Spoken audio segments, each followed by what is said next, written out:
or I will start parallel. Also, the allocation of the strategy with configuration, generalization, customization, and the standardization of the strategies. And the last one, it is the coordination strategy, which is the structure itself that I will be applied in my internationalization.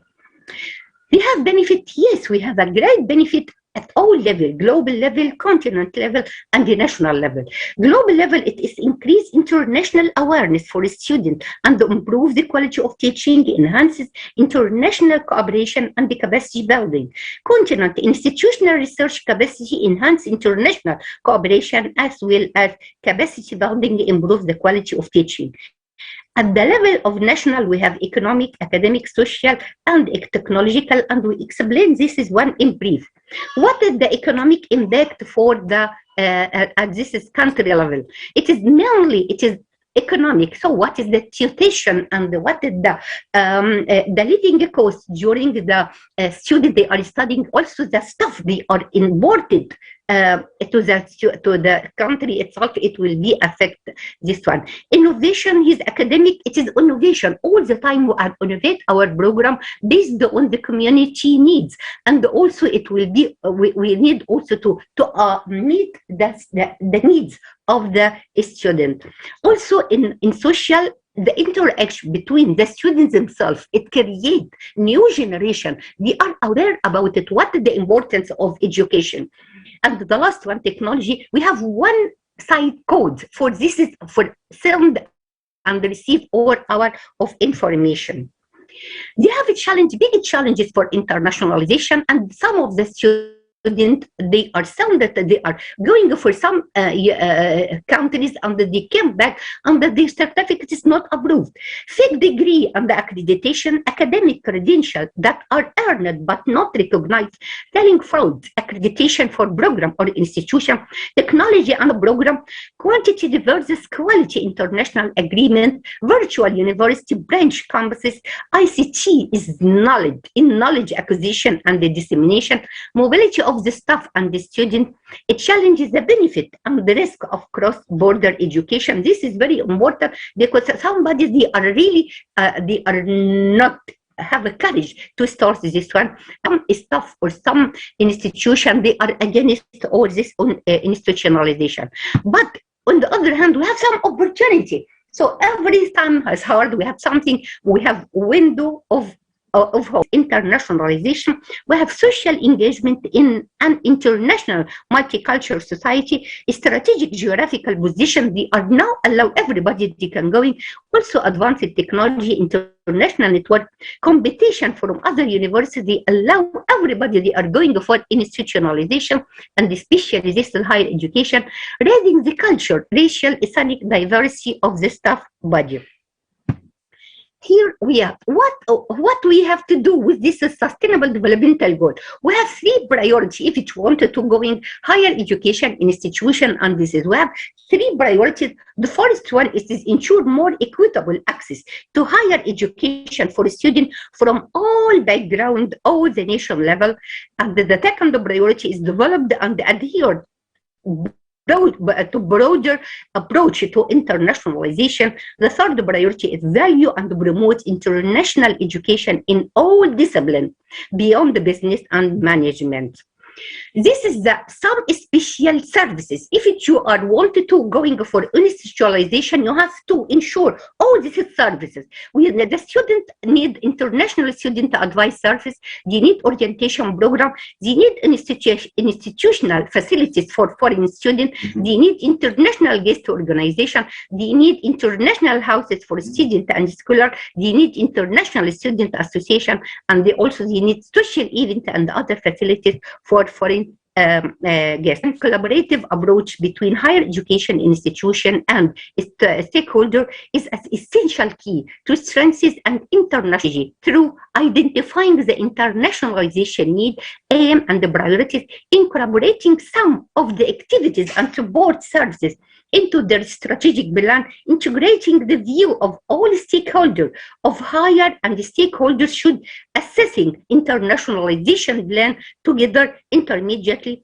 and also so internationalization as an approach should be inherently collaborative between formal, informal service and all university constitution to enhance the quality of education, research, and service function university. And at the end, I would like to thank you. And I put it here, the earth is like, this is peace vision, because from this platform, I'm just and calling for youth education for disseminate peace all over the world. And thank you so much. Thank you so much, Prof. Hayat, and dear honorable guests, please, and the participants, please, if you have any question, you can write in chat box. So we will collect all the comments and all the questions, and we'll send it to the speaker's email so they can reply, and we'll send the replies to you. If you please allow me to wrap up this session, and thank you all our participants, and thanks for all our speakers. Thanks for Dr. Ziza, thanks for Dr. Minatullah and Prof. Bushra. Thanks for Dr. Hayat Goma. Thank you, and looking for having you for next events. Thank you all.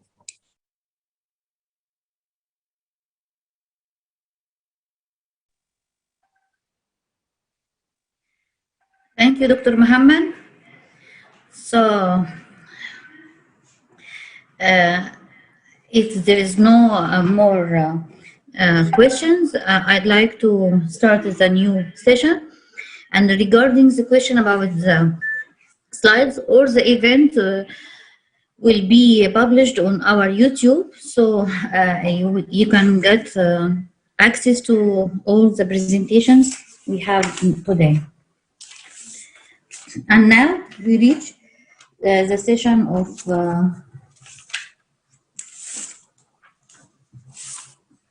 entrepreneurial universities, and I'd like to introduce the chair of the session, Professor Pascal Dou. Professor Pascal is a senior researcher in University of Turkey University, and he is a focal point in Africa platform for innovation.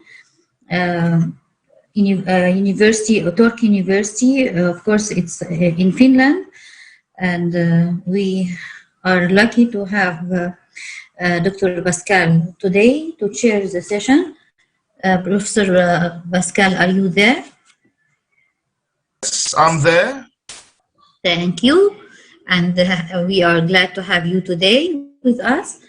Dr. Dou has been involved for close to 2 decades in studies, teaching, research, and consultancy in higher education management. He also course teacher on the role of the entrepreneurial university in the national innovation system, and he is lecturer to several African universities in Europe and in Uganda, Gambia,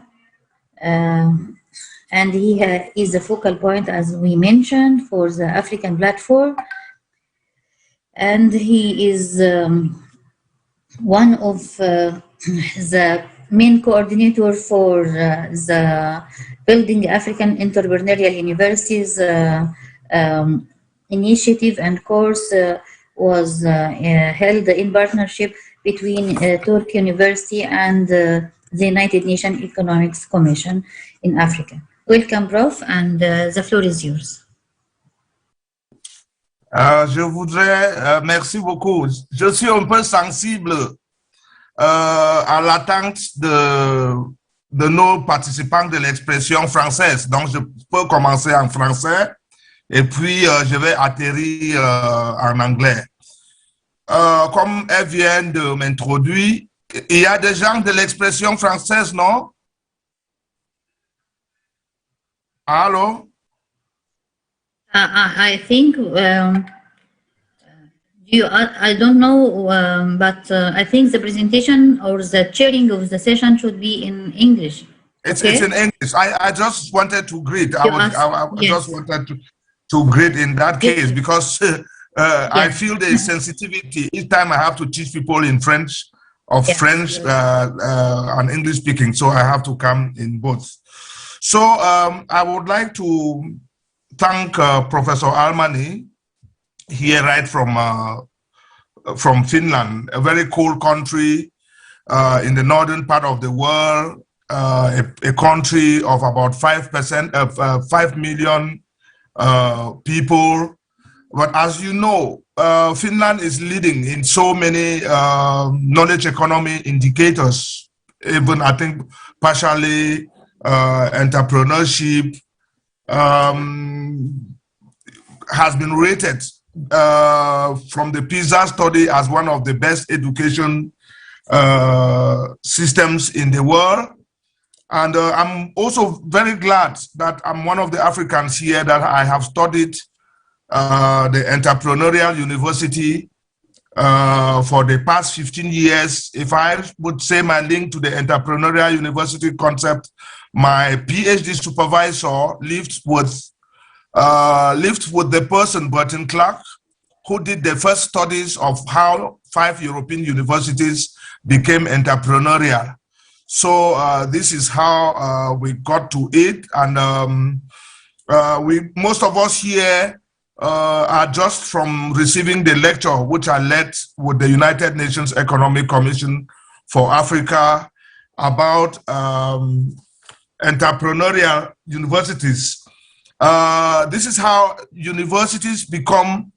Whenever people talk about entrepreneurial universities, the main thing that people would think is about entrepreneurship courses, entrepreneurship, oh yeah, we have entrepreneurship courses, and so on. And by the way, before I even dive into it, I wanted to ask my previous speakers whether they have read the OECD guideline for entrepreneurial universities, which talks of the sixth pathway that how universities become entrepreneurial was internationalization. So it will be very, very important when Professor Armani talks about about the Finland Africa platform. Increasingly, entrepreneurship is one of the topic for North-South discussions now, and within which you can factor internationalization. So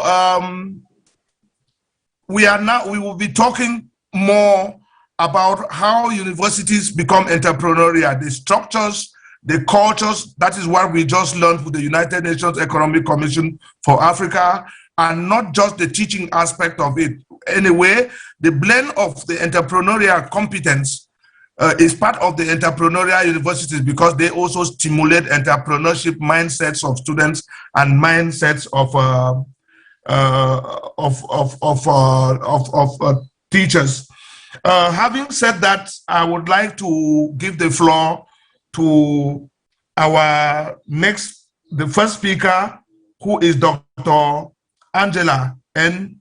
Abasilim from the Department of Business Administration, School of Management Technology, Federal University of Technology, Akure, Nigeria. Thank you very much. Hello.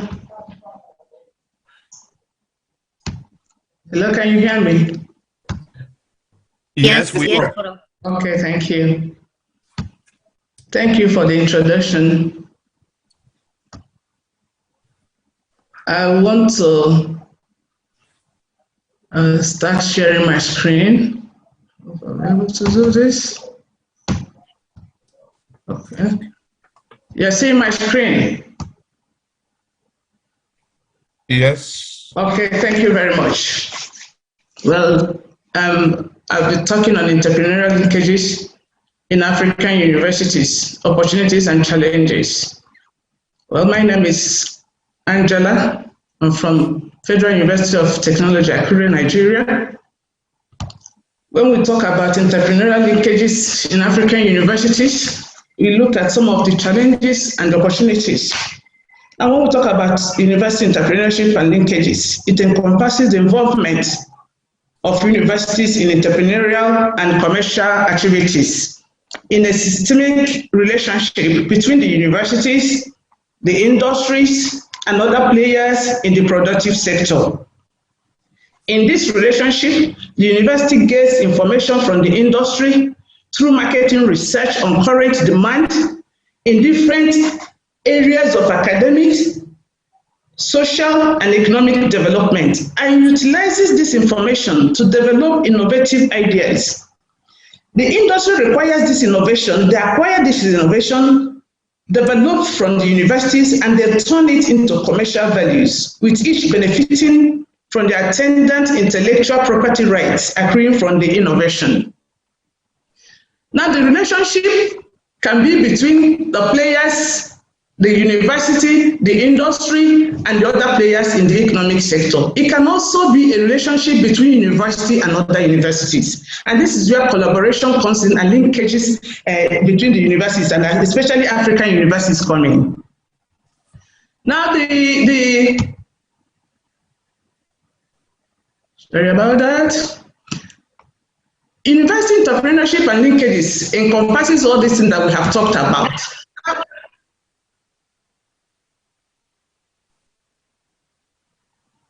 Hello? Yes, we are listening. Most researches that are done across the globe, most researches across the globe are conducted at universities, with the university placed at the center of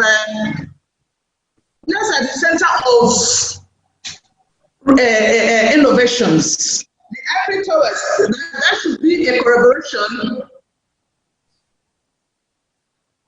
Something is interrupting my presentation.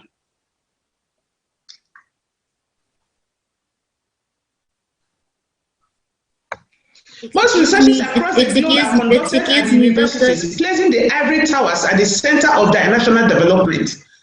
They are supposed to provide solutions to local needs and technical challenges.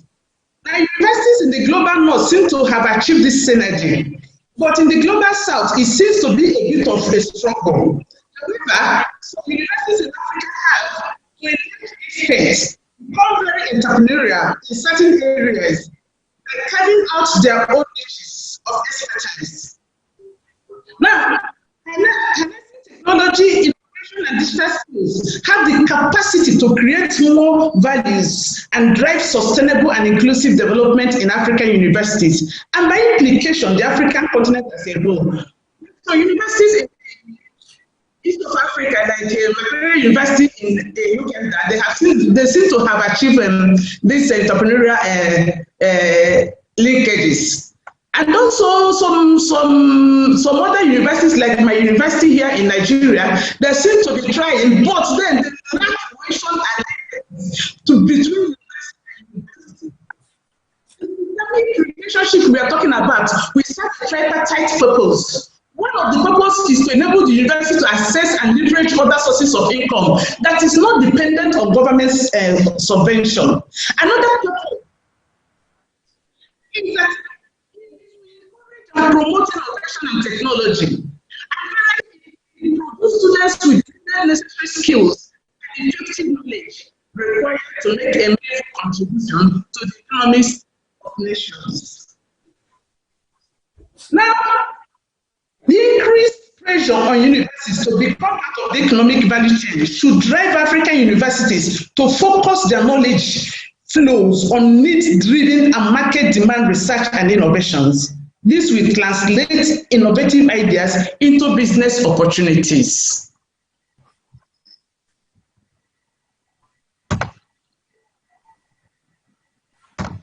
The opportunities, the areas that we have entrepreneurial opportunities. We have innovation, we have commercialization, and we have incubation. Innovation is the outcome from entrepreneurial and enterprising behavior, which gathers information from various sources and translates this information into new business opportunities in form of products and services. Collaborative research by academia with industry can be a powerful source of innovation. For a university, innovation may include new program development, new forms of stakeholder relationships, new developments in alumni relations, new approaches to research, new development from research, and or new organizational design and governance. When we talk about commercialization, we are talking about the process of turning ideas into products and services, that is output, and creating market acceptability for the outputs. To support commercialization, many universities have established science parks, technology transfer offices, and incubators. Science parks connect a range of challenges identified by a university and possible solution providers as part of an open innovation exchange. When we talk about incubations, incubators provide a supportive environment for new business ventures.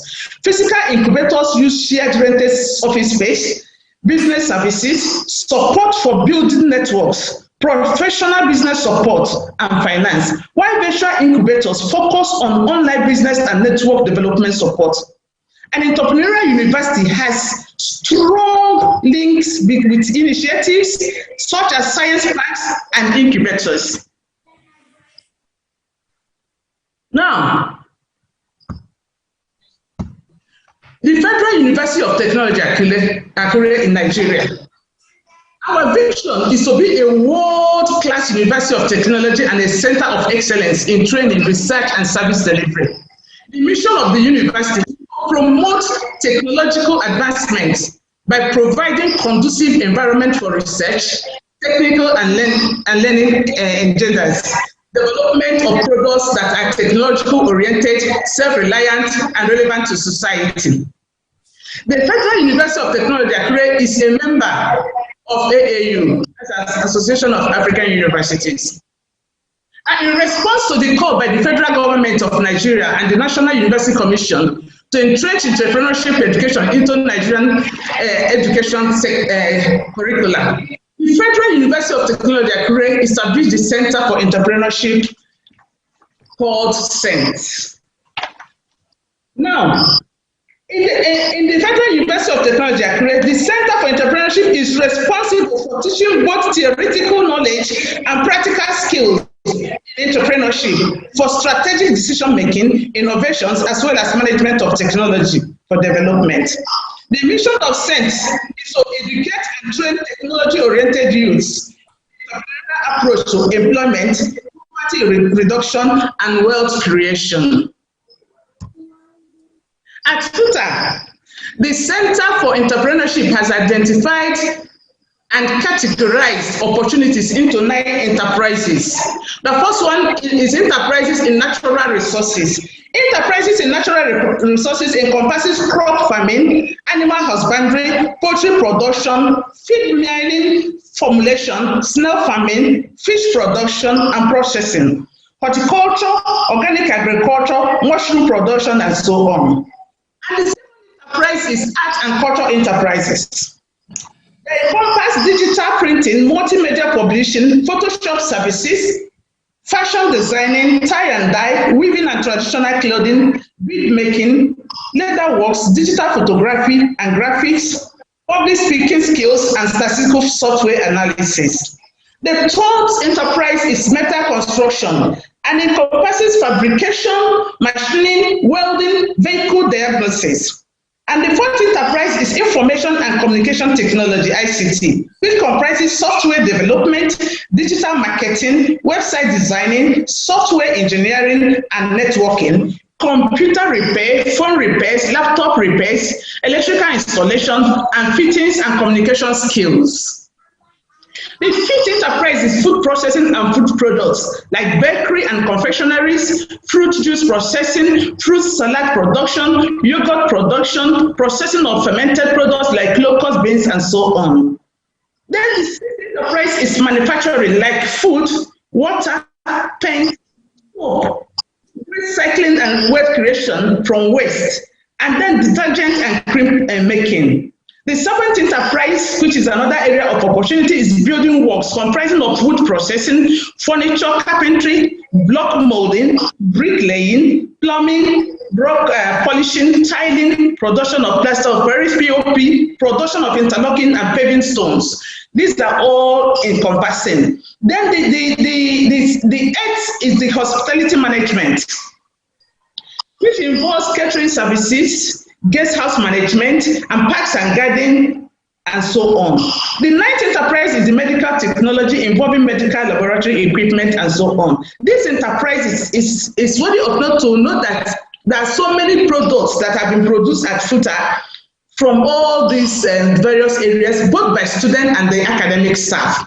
These products, these innovations, they are the incubation hub. Now, the thing is, the challenge is this: we have all these innovations. They are lying down. We make them. They are at the incubation technology incubation hub. Lying fallow. No industry is making use of it. They have not been commercialized. They have not obtained a patent on them. They are there. And why? That is where the challenge lies. The challenge lies in what? In the lack of collaboration between the university or the ivory tower and the industry. The major challenge is to establish the linkage between town and gown. There seems to be some kind of mistrust between industries and the ivory towers. The argument is that the innovation produced by the universities most of the time are not trusted. So industries say they are not using them because they cannot trust them. Where on the other hand, the ivory towers seem to be wary of to hand over their innovation technology to industries based on the issues of intellectual property and rights to patents, that they don't want to lose their patents to all to industry. What is the way out? For us to create linkages between universities and industries and the other stakeholders, and of course between university and universities, that for that to be collaboration, universities must make deliberate efforts to create programs that are solely problem focused, market driven. Demand. Excuse me, Doctor. Can we stick to the time, please? Of society. Yeah. We must make research. I was just going to make the same remark. Let's keep the time. Okay, sir. So that needs to connect the dots between universities, industries, and other stakeholders to solve economic problems of Africa. And there must be collaboration between African universities in terms of knowledge and technology transfer if we are to become and remain entrepreneurially relevant in the global reckoning.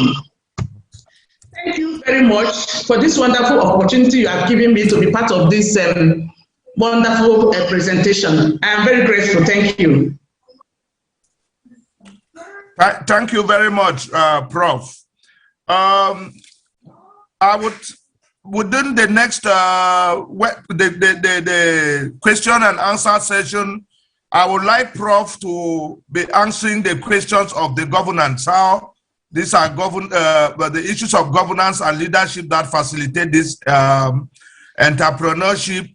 We also have issues of the budget structure. Maybe that of the federal university is different, but the budget structure in Nigeria. Then I think Prof also mentioned that there are thoughts that to have fully entrepreneurial universities, one of the best pathways maybe through the private universities. So now let's move on to our next speaker, who is Prof. Mohamed Galai, advisor to the president of Al-Azhar University for Innovations, Entrepreneurship, and Technology Incubators. He will speak on perspectives on how engaged and entrepreneurial universities would drive growth and shape the technology-driven future until 2040. You are welcome, Prof.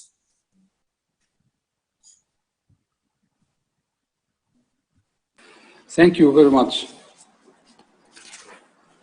Good afternoon, everyone.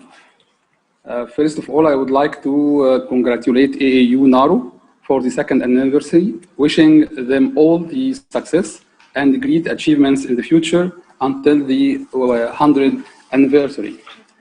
Second, I would like also to thank Professor Amani Sharif, Regional Director of NARO, for the kind invitation to have a speech in this interesting webinar.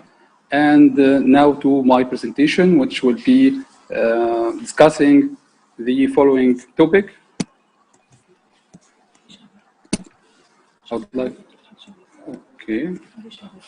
I'll just try to share my screen here.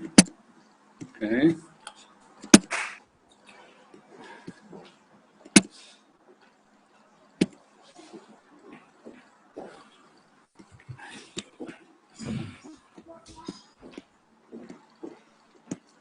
Do you see my screen now?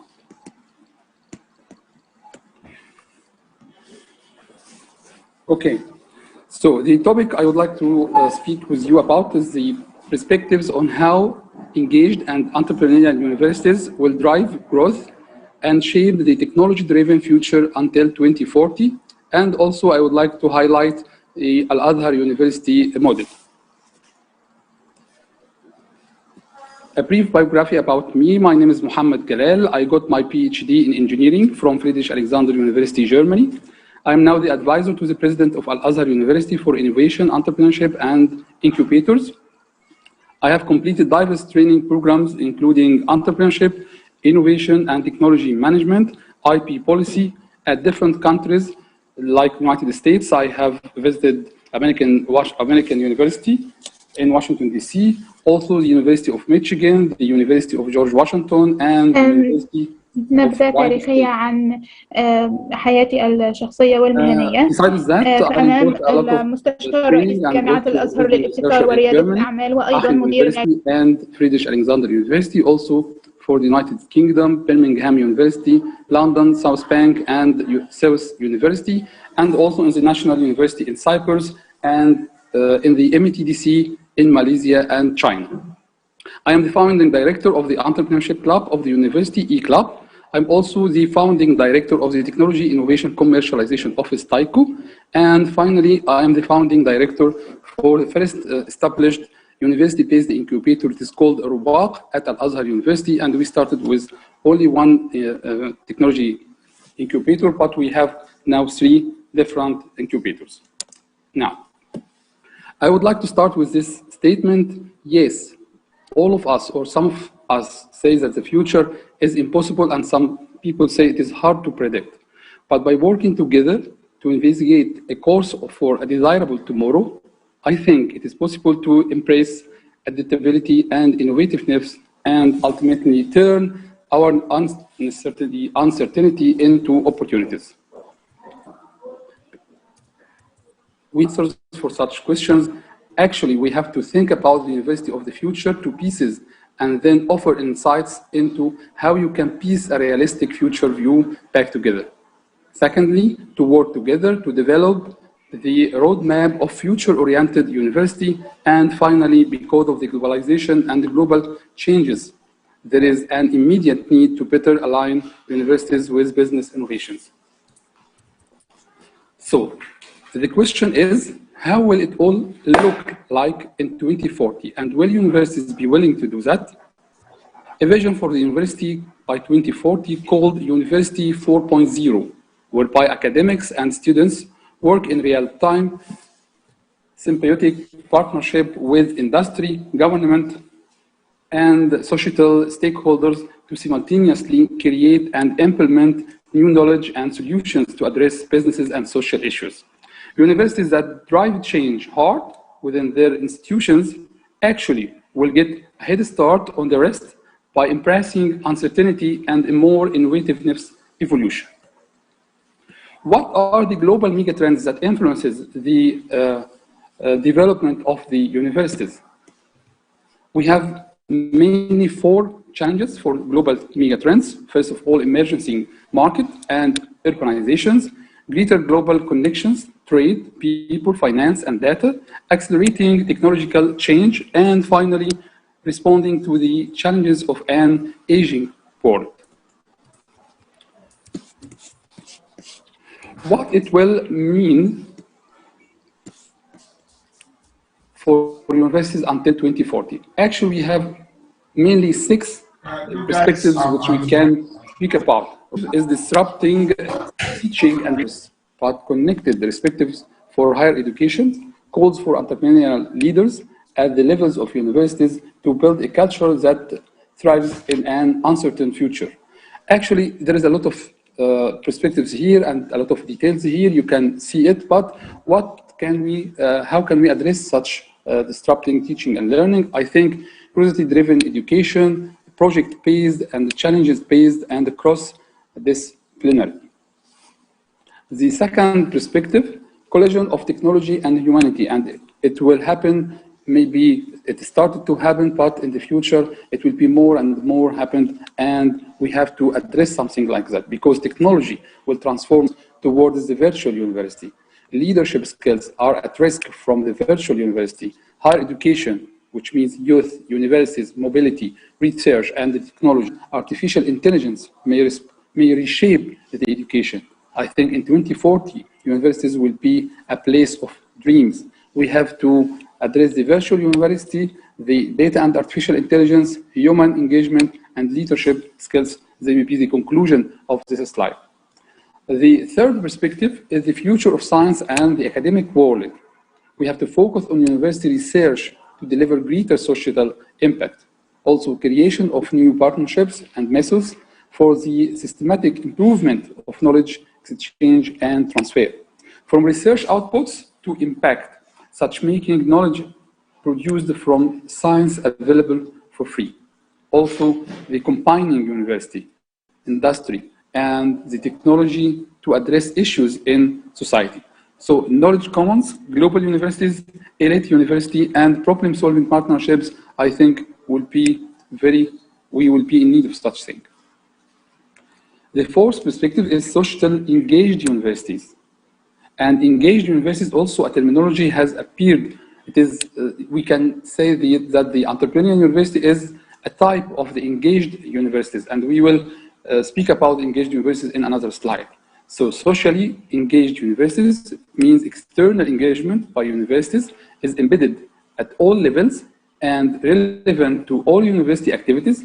University is the primary actor providing solutions to the most pressing societal challenges.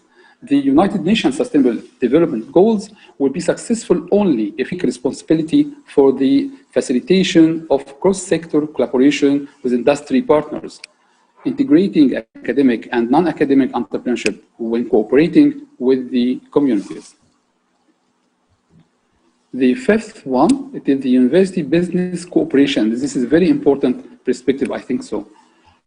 To create way economy will be bridged, university and evolutionary shift in pedagogical approach, and also the critical importance of a place-based innovation ecosystems, creation of exponential education ecosystems based on the technology to cooperate and innovate with businesses, and lastly, borders between companies and institutions will slowly fade away.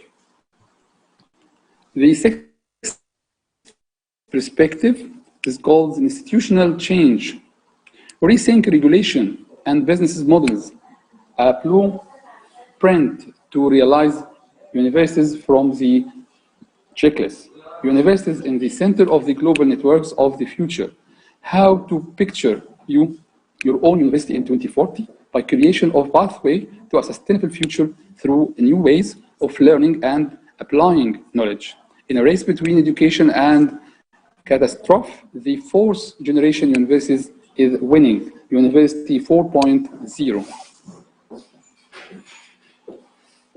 Now, to the terminology. Let's keep it short, Prof. Please? Let's keep it a little bit shorter. Okay.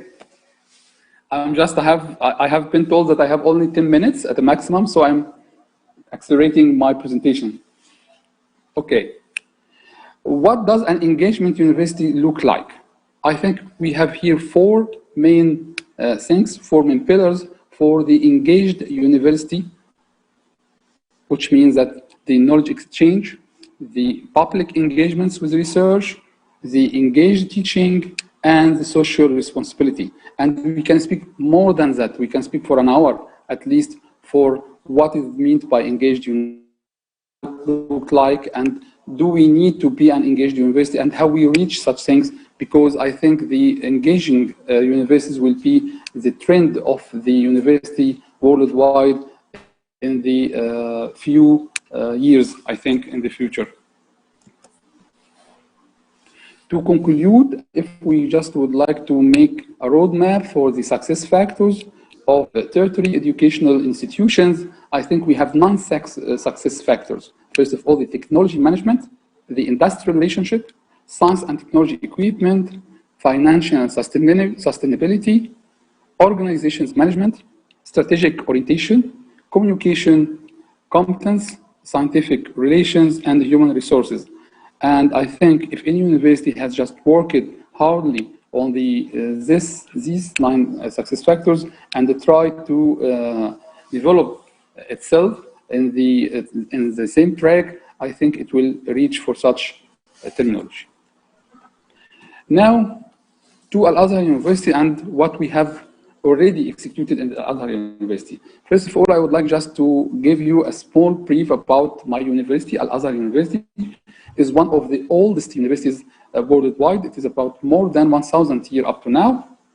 We have 3 main campuses in the capital, Cairo, in the middle of Nile Delta, Tanta, and in the Upper Egypt, Asyut. Every campus of these campuses has at least 25 faculties in different disciplines. In Al-Azhar University, we have about 90 faculties and 52 research centers in different specialized.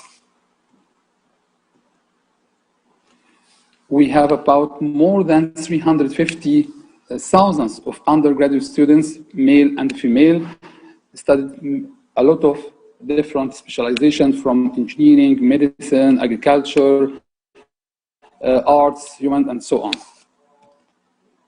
Al-Azhar University is considered the largest international university in the MENA region and also in Africa, because we have more than 30,000 foreign students from about 100 nations come to Al-Azhar University and study every year. Actually, in the last 10 years, Al-Azhar University has been removed to be an entrepreneurial university by improving its own financial situation, by creating knowledge. Also, it educated people able to cope on both global and personal levels, also by monitoring the environment and response to changes and signals. And in the next slides, we will see how it was the business model or the model of Al-Azhar universities. So Al-Azhar University's model, we can just conclude it in these 4 questions. Do we know where we are going? Does our system create leverage? Are our people aligned and engaged? Are we listening to the marketplace? And I think every university should start addressing these 4 questions. This is just to fill the gap between the current status and potential performances. Here, the 4 questions I have mentioned before, we can just see them here in this infograph. We have the adaptability. Concerns, are we listening to the marketplace? Also, involvement. Are our people aligned and engaged? Also, the mission, the direction where we are going to. Okay, and the consistency. This is a very important thing. Does our system create leverage or not?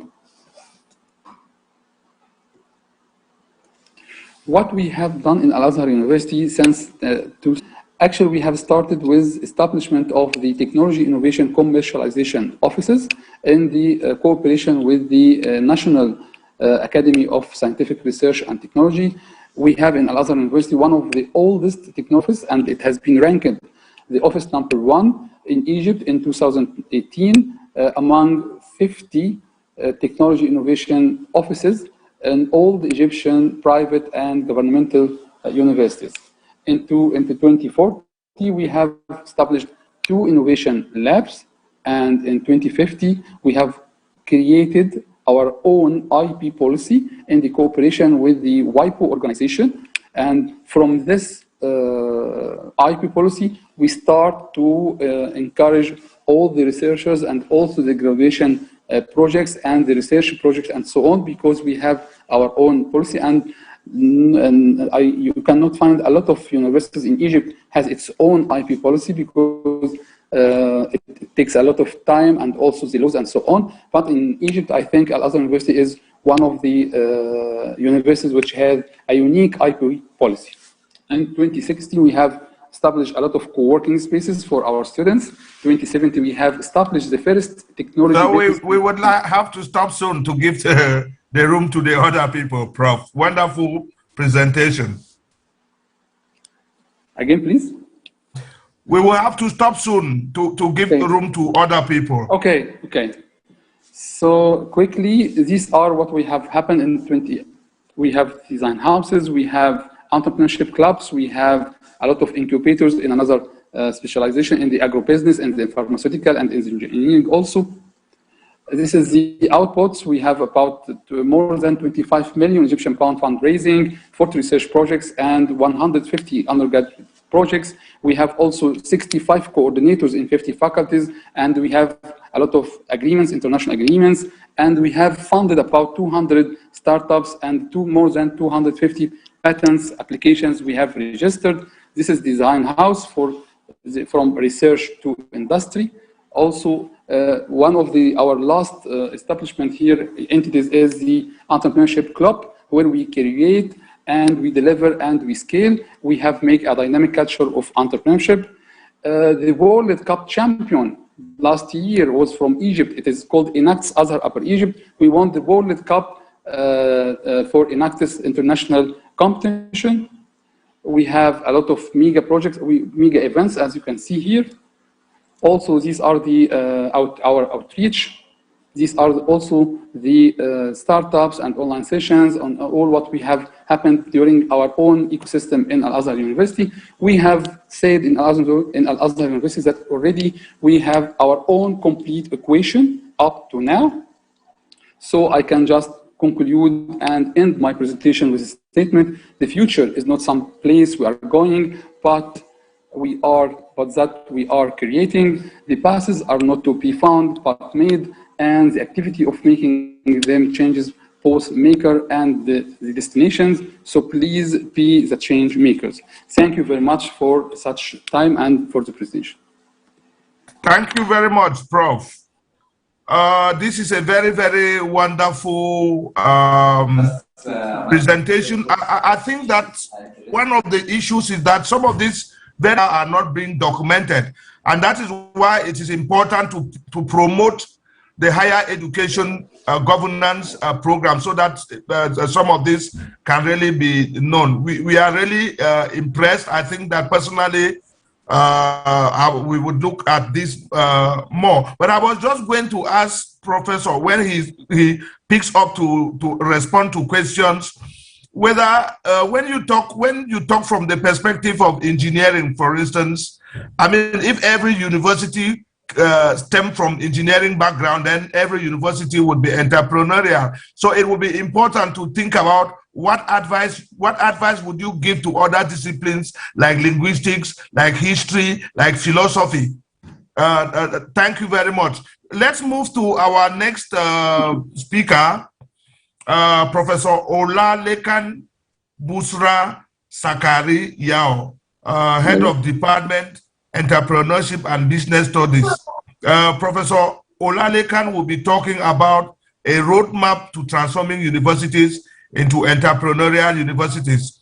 Prof, let's really keep this as short as possible, since we are getting into the night, and we use this opportunity to thank everybody for attending. This means that the presentations are very, very interesting, and we hope we keep up to the end. Prof, the floor is yours. I don't know. Yes. Thank you so much, our chairman. Thank you for the repertoire activities we have been doing so far.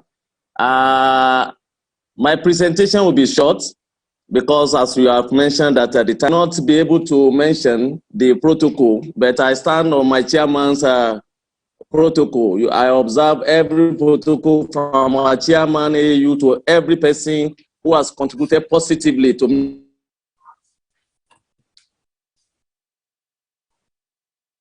make sure that we have this opportunity. Among our scholars, the compensation will come from the creator, because we are trying to solve problems. We are problem solvers.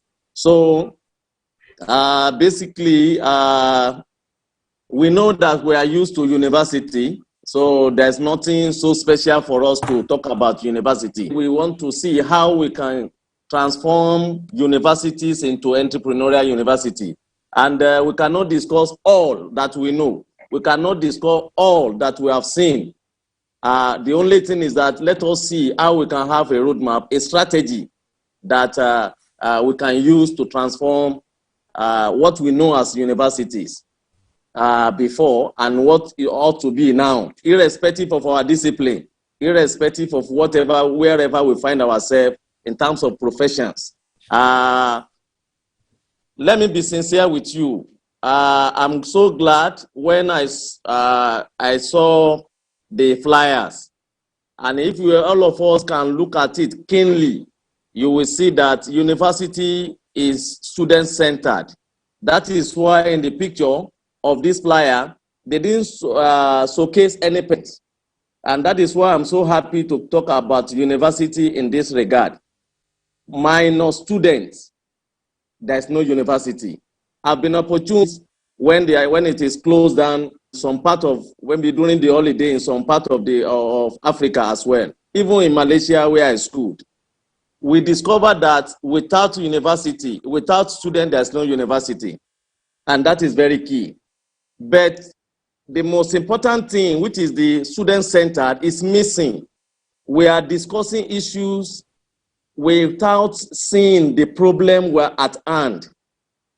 In Nigeria, let me be sincere with you, the university that we are used to, and in Africa, which down the issue of Africa is we are looking at deep thinking in a way that we can solve our problem. At the moment, it's unemployment. In Africa, we have seen graduates without jobs.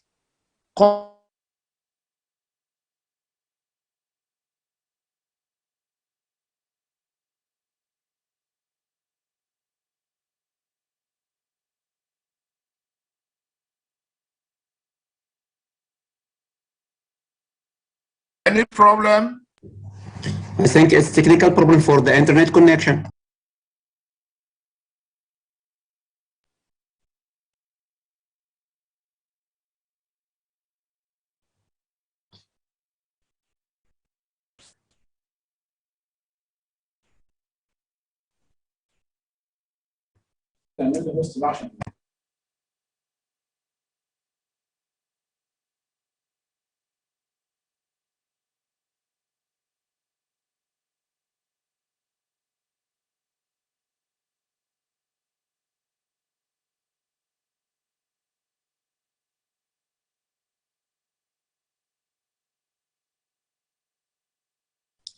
Prof. Pascal, I think we missed the connection with Prof. Zakaria Posra.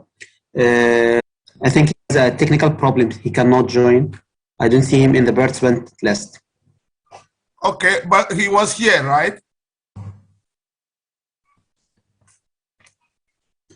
He went off, Professor went off. Yes, Prof. Do you want to suggest that we take the next speaker until he comes or what? Because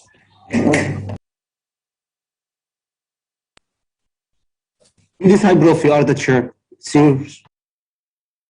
Is he back? No, Prof, no. You can change to the next speaker if you want. Okay, let us change to the next speaker. Just a minute. University of North Africa Regional Office. I am glad to talk to you about entrepreneurial universities. The Faculty of Economic Sciences and Administration. In addition, I am the coordinator of University of Nagawandro Innovation Center of Excellence, UNIS. Statistics highlight that the percentage of youth in Africa is increasing, representing 35% of the population. Among the multiple challenges they face are unemployment, underemployment, indiscrepancy between training and jobs, and poor access to funding. In recent years, researchers unveiled the big role entrepreneurship can play to create wealth, jobs, and innovation. Since 1980s, the educative system, especially higher education, had a big role to promote the spirit of entrepreneurship for the youth as an essential skill. So a new tendency appeared at higher education institutions to move from their traditional educative role to innovation, commercialization of knowledge, and entrepreneurship. The real question is what entrepreneurship university is, as there is confusion concerning this term. Could a classic traditional university easily transform into entrepreneurship university? Many authors tried to define entrepreneurship universities. Among them are Professor Henry Etkovich and Clark, who are considered the founding fathers of entrepreneurship universities.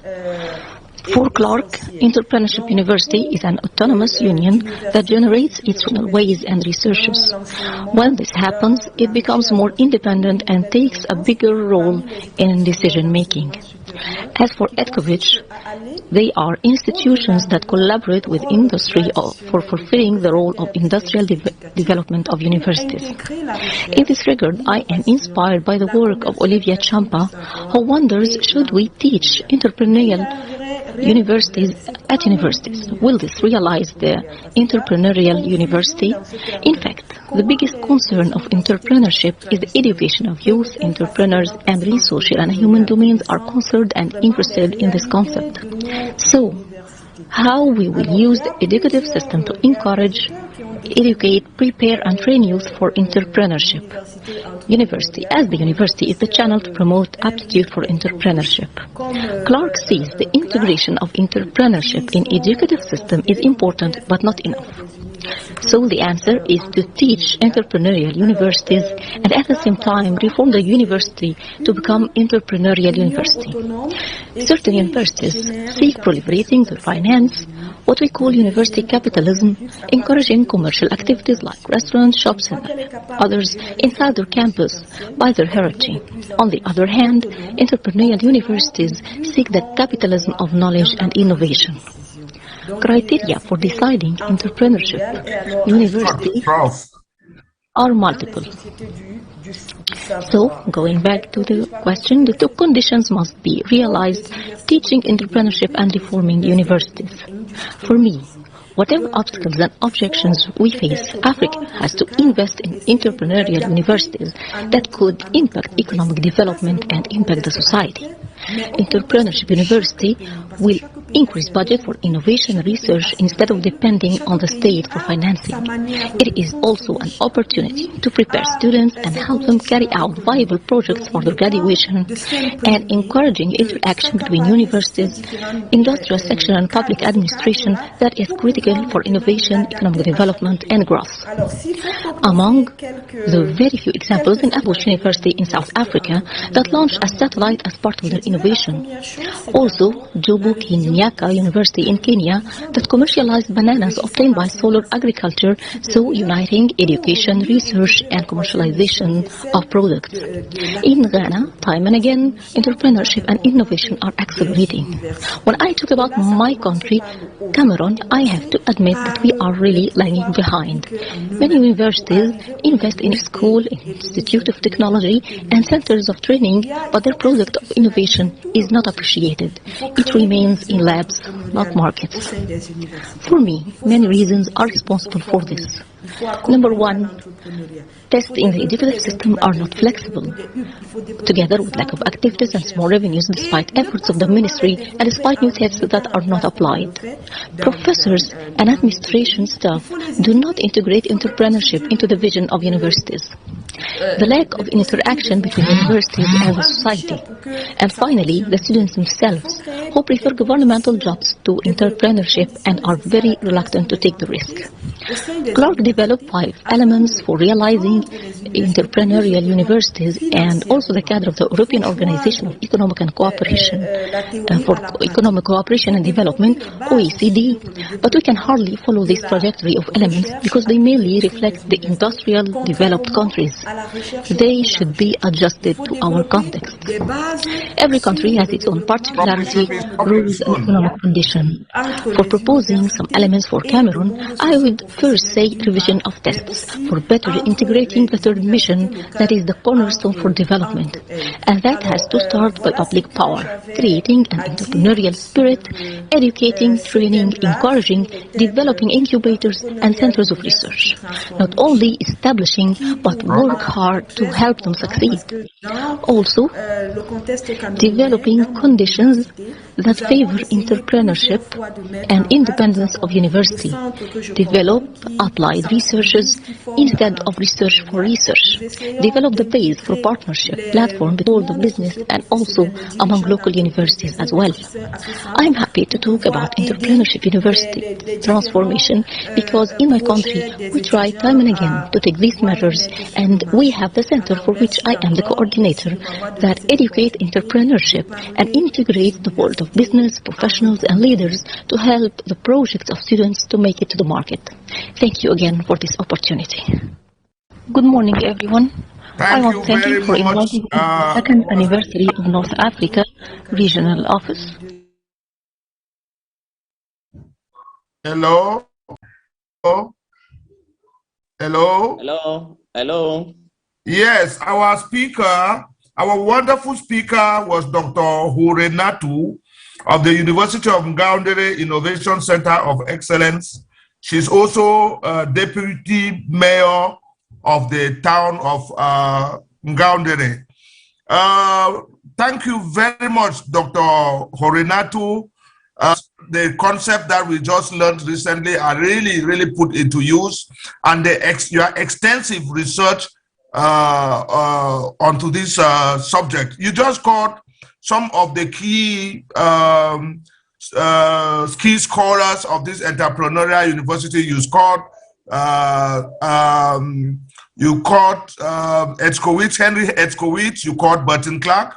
I would like to say one of our key fighters for innovation and these entrepreneurship issues in Africa is here with us. So it is a pleasure to acknowledge Professor Mamo Muchi from the Swan University of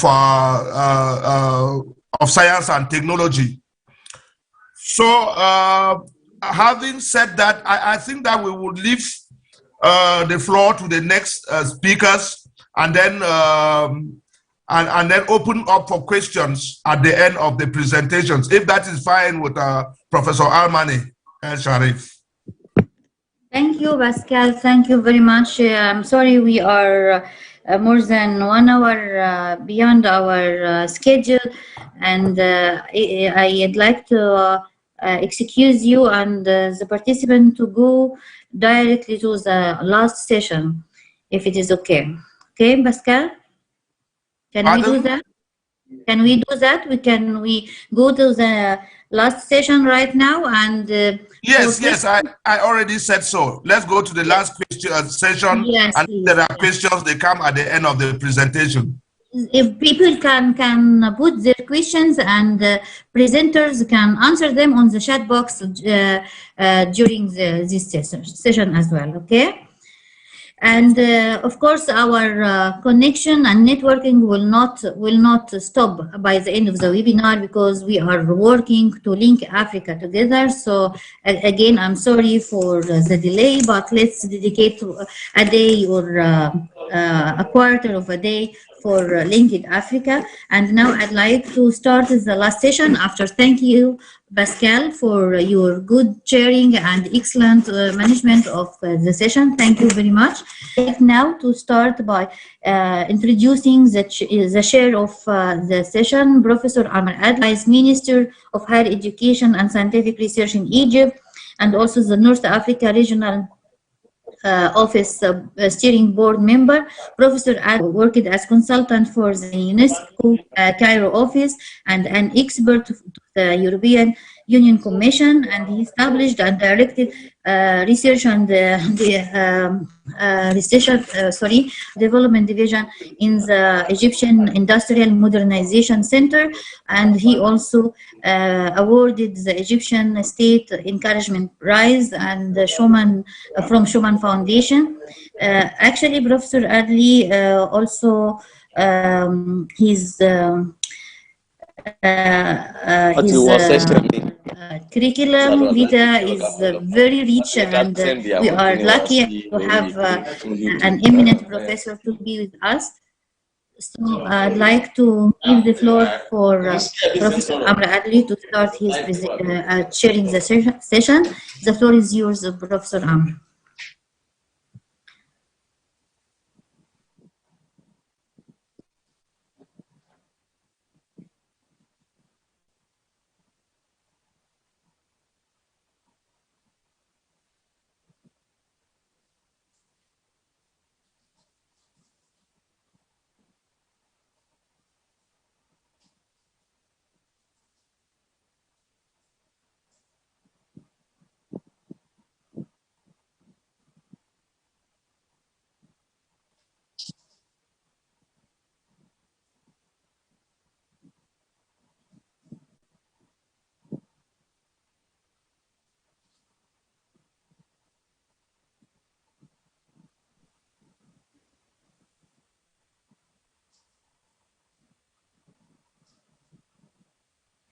IT team, can you unmute Prof. Adli, please?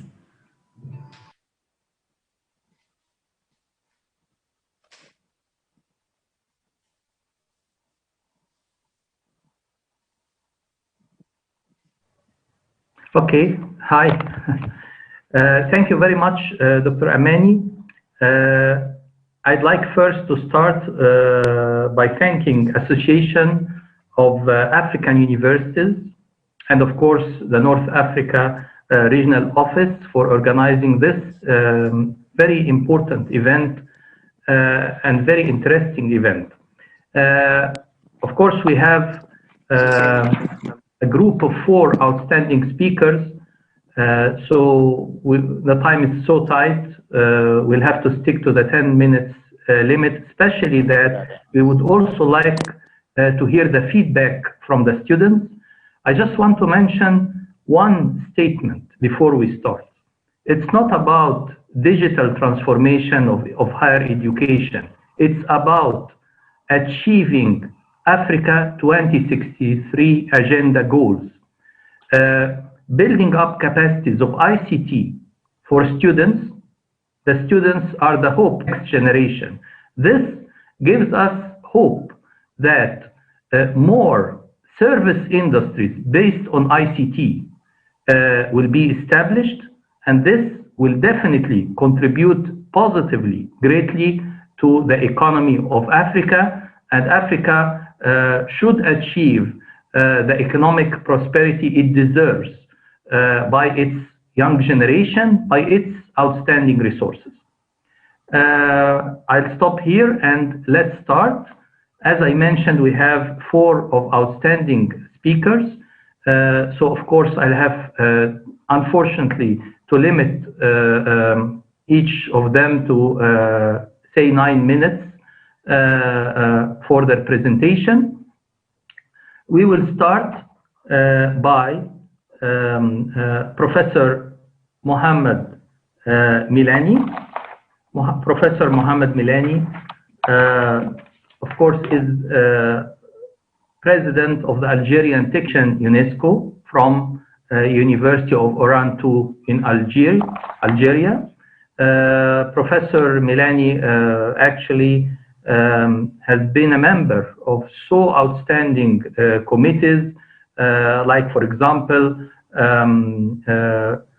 research project leader in University Essex at the Centre de Recherche en Anthropologie Sociale et Culturelle, Vice President of the National Evaluation Committee, Ministry of Higher Education, member of the Scientific Committee, National Institute of Research and Education, President of the Algerian Technical Committee for Education, UNESCO short-term project introduced a cross-cutting module on professional ethics for future, actually an outstanding CV of an outstanding colleague and professor.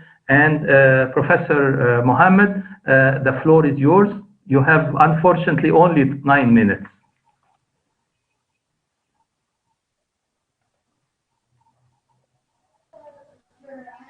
Hello? Hello, yeah. Can I speak? Yes, we can hear you now. Okay, salam alaikum.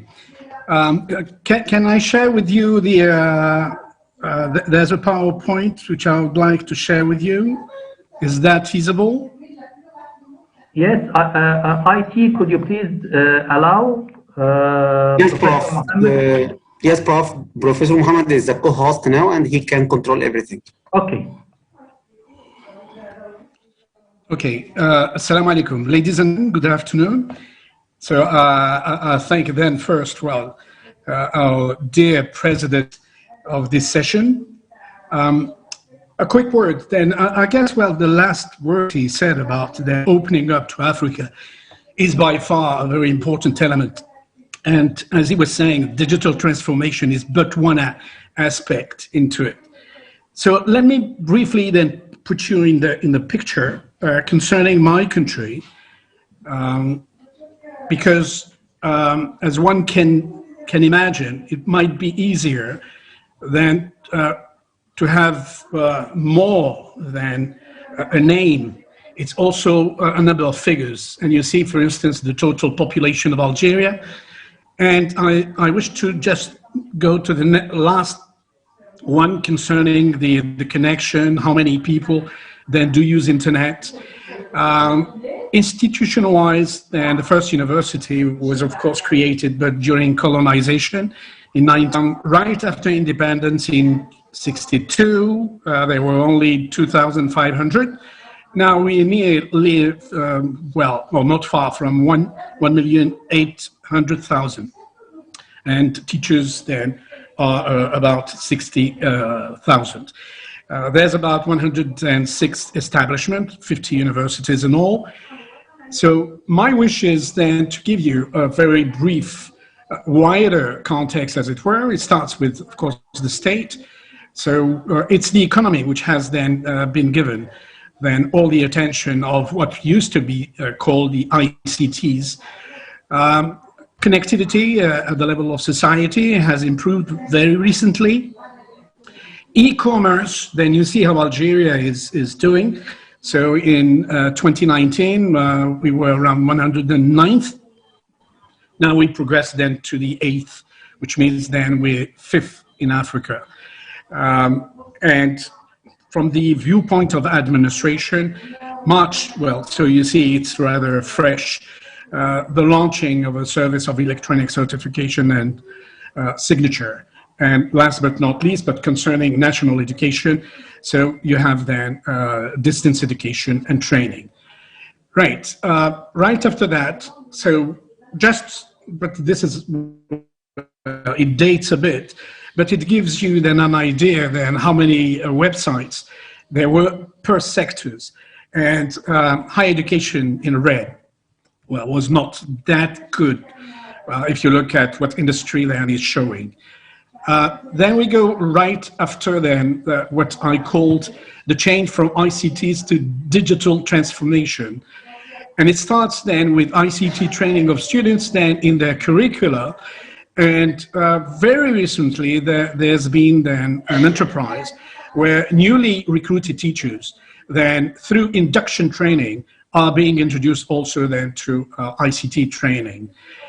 Really the talk of the town today, and really in the menu of the government, it's the digitization of the sector. And really we felt that there's a qualitative jump. And I need to quote the minister who said in September 2020 that in his roadmap, it's a continuous development of digitalization and then into the official discourse. And you see what is important, and it's a bit repetitive. So you have this development in October 2020, a digital structure for the development of innovation through the development of a database. But then you have after that, then some kind of really a very matter of fact kind of appreciation, where the minister himself says that it remains insufficient given the resources, but a lot which is being taken care of, And one is the preparation then in various training offers, then digital training in particular. And we have a digital platform, which is called Progress, or Progress, well, it all depends on how they pronounce it, French-wise or English, where everything which is linked to pedagogy, administration, everything, whatever, you name it, then is on this platform.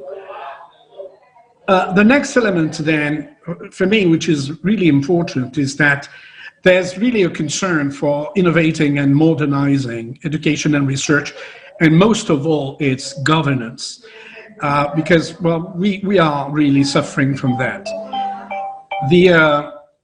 The idea is that the ministry would like then more inter-university exchange, more promoting then internal-external communication, improve then teaching tools and practices in relation to distance learning.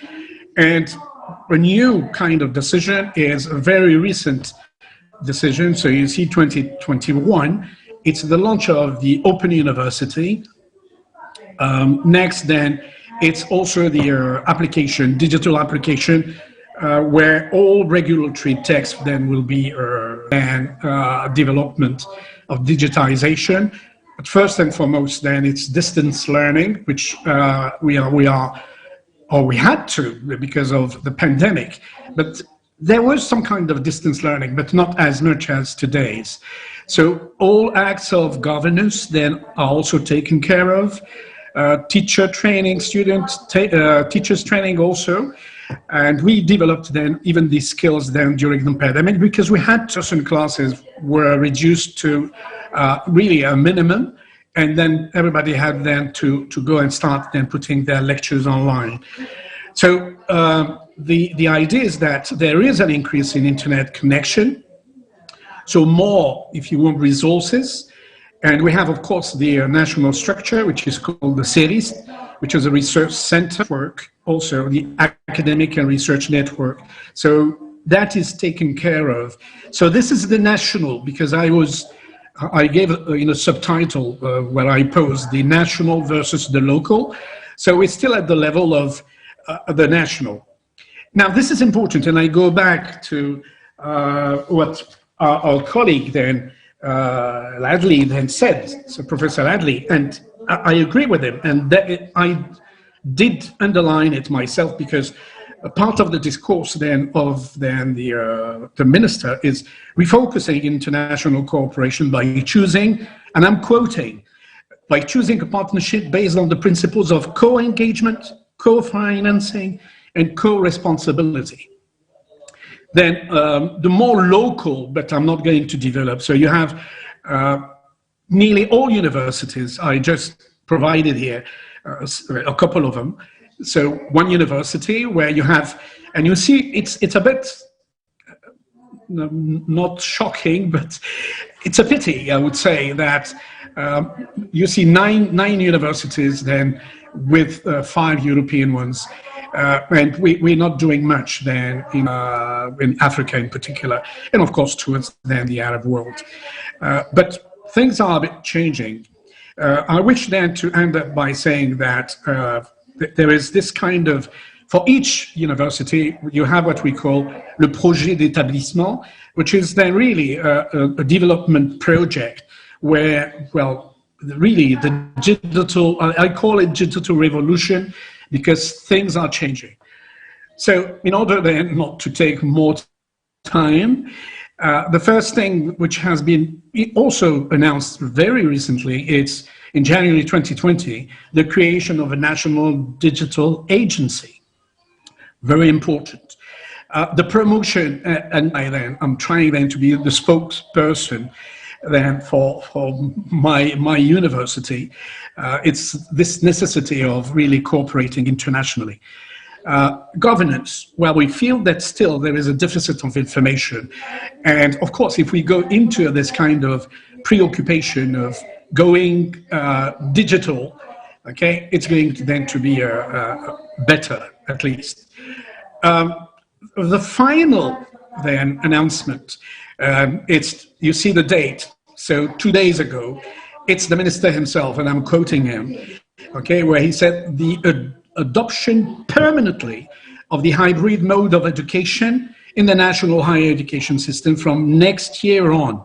Of course, one might ask, okay, well, there is already then something which has been provided as a potential answer. It's the acquisition of a new and more modern digital distance learning platform, which answers, if you want, to the first one. You remember when I spoke about Progrès, but this is a new one, which might take then more public and more demand. But of course, the question remains, what next? I think what we need then to invest on the human variable. And I'll end well on this note. Thank you so much for your attention. Thank you very much, Dr. Mohammed, and actually quite interesting issues. And they are, in my opinion, tips of icebergs that maybe require more discussions and maybe sessions on their own. Thank you so much. And now we turn to our next speaker, from Professor Mohammed Fadel Dida, Vice President, University of Nouakchott, Mauritania. And he was previously Chair of Higher Education at the Ministry of Higher Education and Scientific Research in Mauritania. Professor Mohammed, you have 9 minutes, and please go ahead.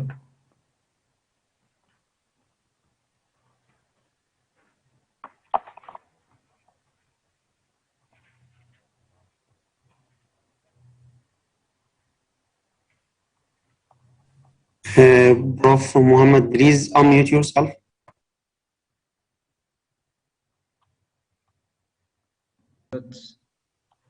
You heard me? Yes. It's okay? Yeah. I would like to speak in Arabic language. Just a moment, please, Professor. Check, IT team, check that the interpreter in the channel of the English. Working, okay? Prof. Working, Prof. Okay. Working? Okay, go ahead, Prof. Yes. Okay, go ahead, Professor. It's okay. It's okay. شكرا. بسم الله الرحمن الرحيم. والصلاة والسلام على أشرف المرسلين. بعدين اللي بدأ ودوا يتقدم بجزيل الشكر للطاقم التنظيمي لهذه الندوة الهامة والمهمة، حيث أنها تتيح الفرصة لخبراء إفريقية من الإدلاء في مواضيع جد مهمة هذا اليوم لمؤسساتنا الجامعية. اسمحوا لي أن أنقل لكم هذه الندوة. سيداتي سادتي، سأشارككم في هذه الندوة المباركة بمحاضرة حول موضوع التحولات الرقمية. وأعود على تساهلكم لأنني لست متخصصا في هذا المجال، أنا فقط أتطفل عليه لأنه موضوع يهمنا جميعا اليوم. اخترت أن أعالج هذا الموضوع انطلاقا من تجربة جامعة نواكشوط العصرية، التي لا شك أنها ستكون على مستوى تجارب عدة مؤسسات في بلداننا، وبالمناسبة ستمكن المهتمين بتطوير التعليم العالي في منطقتنا الجغرافية أن تكون لهم حالة قابلة للدراسة.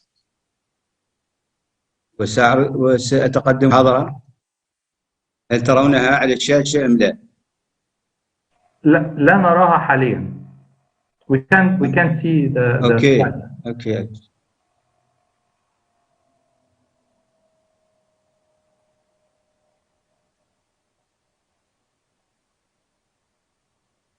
It's okay. نعم نراها. شكرا.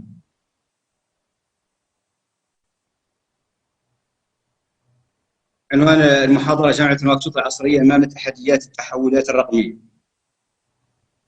عناوين هذه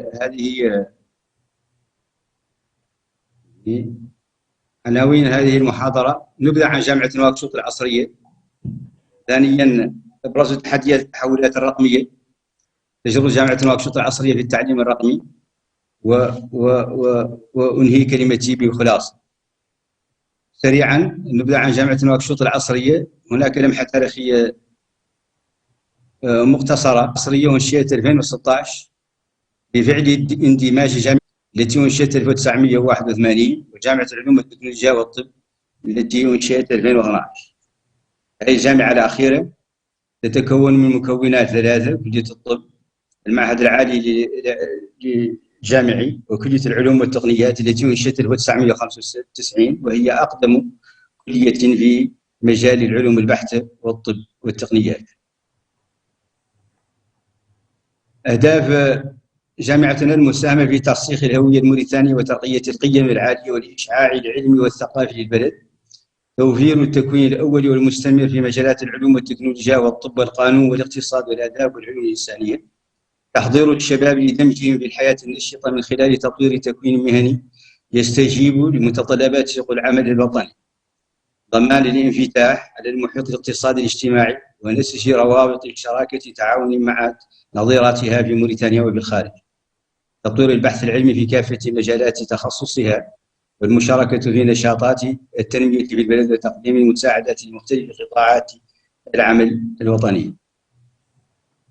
تنظيم هذه الجامعة باختصار: تضم إدارة الجامعة هيئة مداولة مع مجلس الإدارة، تساعد الهيئات التالية: لجنة تسيير، مجلس تربوي وعلمي، مجلس تأديب، لجنة صفقات، وخلية ضمان الجودة تابعة لإدارة ضمان الجودة التي هي تتبع أيضا لوزارة التعليم العالي والبحث العلمي والتقنيات الاتصال والإعلام. كذلك مكونات جامعة نواكشوط العصرية وهم كلية الآداب والعلوم الإنسانية وكلية القانون والاقتصاد وكلية العلوم والتقنيات وكلية الطب والمعهد الجامعي المهني، لهم أيضا يدارون من طرف عميد ويساعده مجلس تربوي وعلمي وبحث.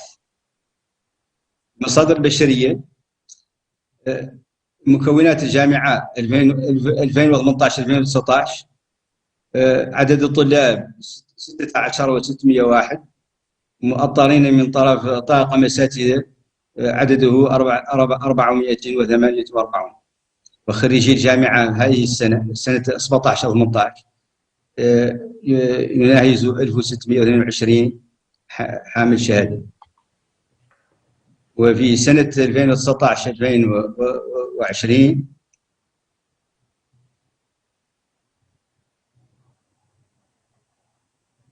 عندي مشكلة مع الشاشة 19 و20 عدد الطلاب تم تناقصه قليلا 15,000 طالب و849. هي جامعة صغيرة جدا بالنسبة للجامعات التي توجد في الدول المجاورة وفي الدول الإفريقية بصفة عامة.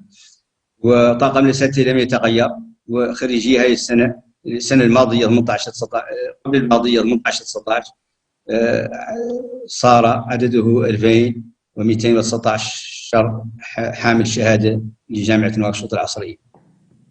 هذه السنة 2020-21 وظفت الجامعة هذه السنة 100 أستاذ مساعد موزعة على مكونات الجامعة حسب حاجة كل منهن، وبذلك يرتفع عدد الأساتذة إلى 537 وأيضا نسبة تأطير الطلاب.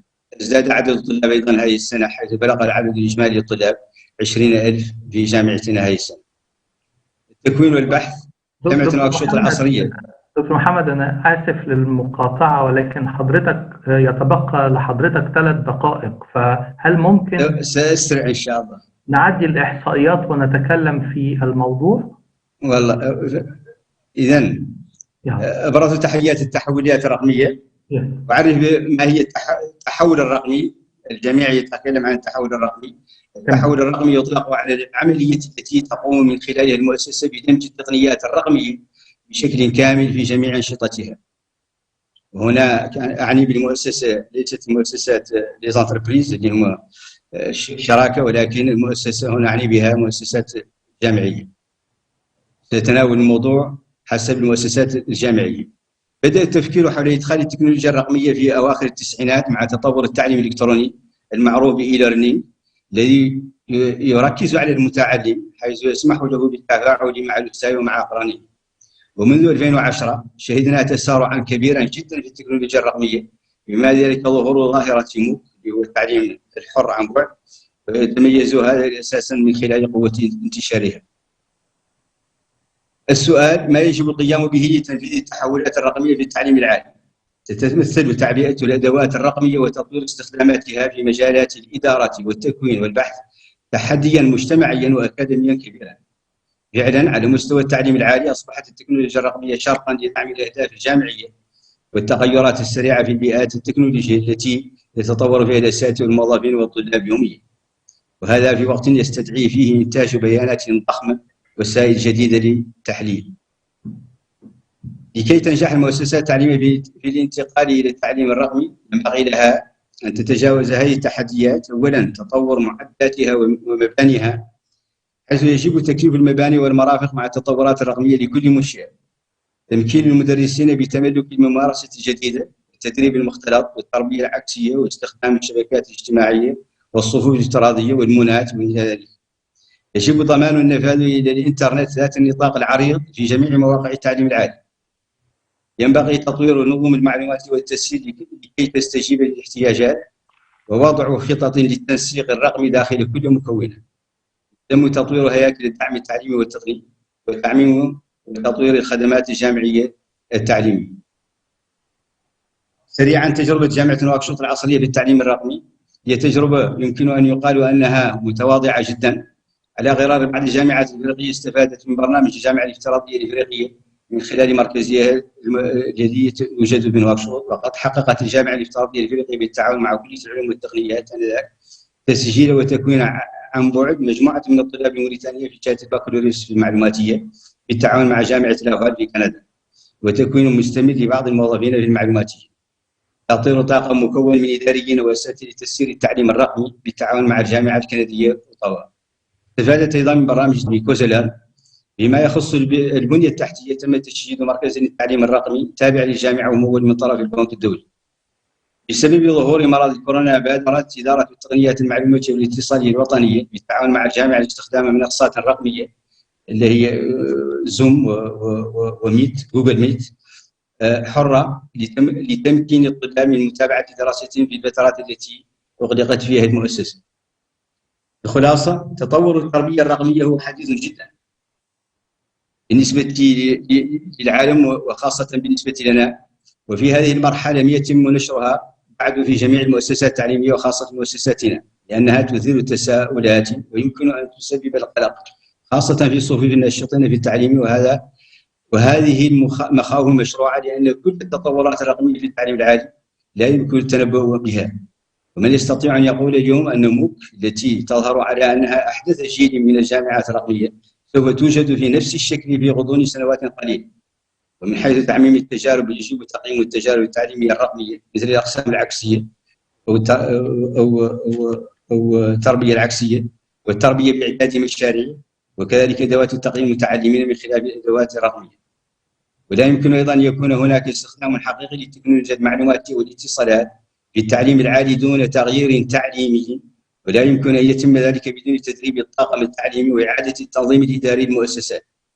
وبهدف إضفاء الطابع الديمقراطي على التعليم العالي، يجب أن يتم الانتقال إلى التربية الرقمية سوى وسيلة لتقديم حلول جديدة.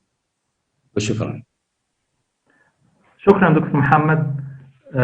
Thank you very much. Very interesting presentation about digital transformation in Mauritania. Now we move to our third distinguished speaker, Professor Naima Abdurrahman. Professor Naima Abdurrahman, Director of Hodmas University College, and also the acting University Vice Chancellor, will be entitled "How Challenges Can Be Opportunities in Today's Digital World." Professor Naima, unfortunately, you have only 9 minutes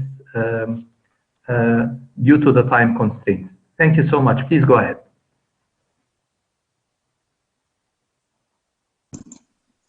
Hello, it's good evening from Somalia. Can you hear me?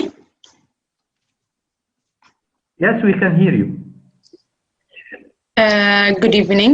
First of all, I want to say thank you to NARO team for inviting me. this is really great opportunity for all the presentations, and it's very informative. Actually, 9 minutes is not enough for this topic, but I will try to make it short.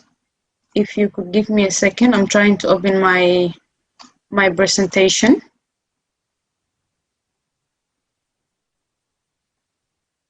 I can share the screen, right? Yes, Prof, you can share. Yes, you can share.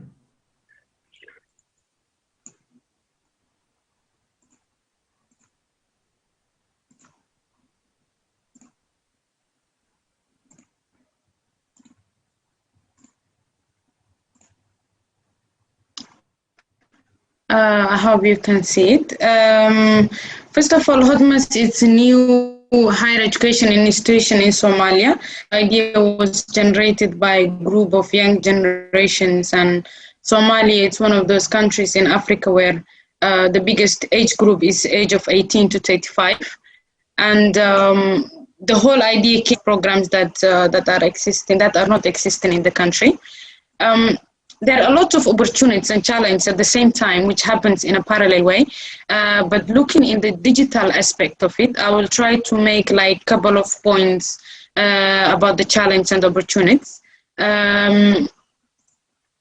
Actually, since the coronavirus happened, many higher education institutions in Africa realize how digital it's like really important when it comes to lectures or making sure the students get all the necessary classes. And when the pandemic happened, those first countries who opened that the online classes were Egypt, Ghana, South Africa, and Rwanda, which was very less number of countries who could have the ability, universities who could do that capacity. And especially, for example, in Somalia, when the corona happened, a lot of higher education institutions, they didn't have any idea or how can they do the online classes or all those things.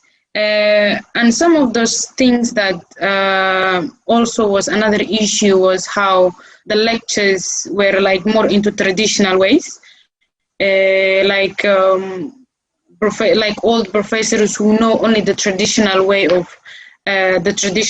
of teaching. So the closure of schools and universities impact almost 70% or 80% of the population, and especially in Africa where the internet accessibility and also students having their own laptops or all those things were very difficult. So it was a big issue and big wake-up call for higher education institutions in Africa. One of the biggest issues, I would say biggest challenge that we're facing in today's digital world is there is no quality enhancement or academic harmonization.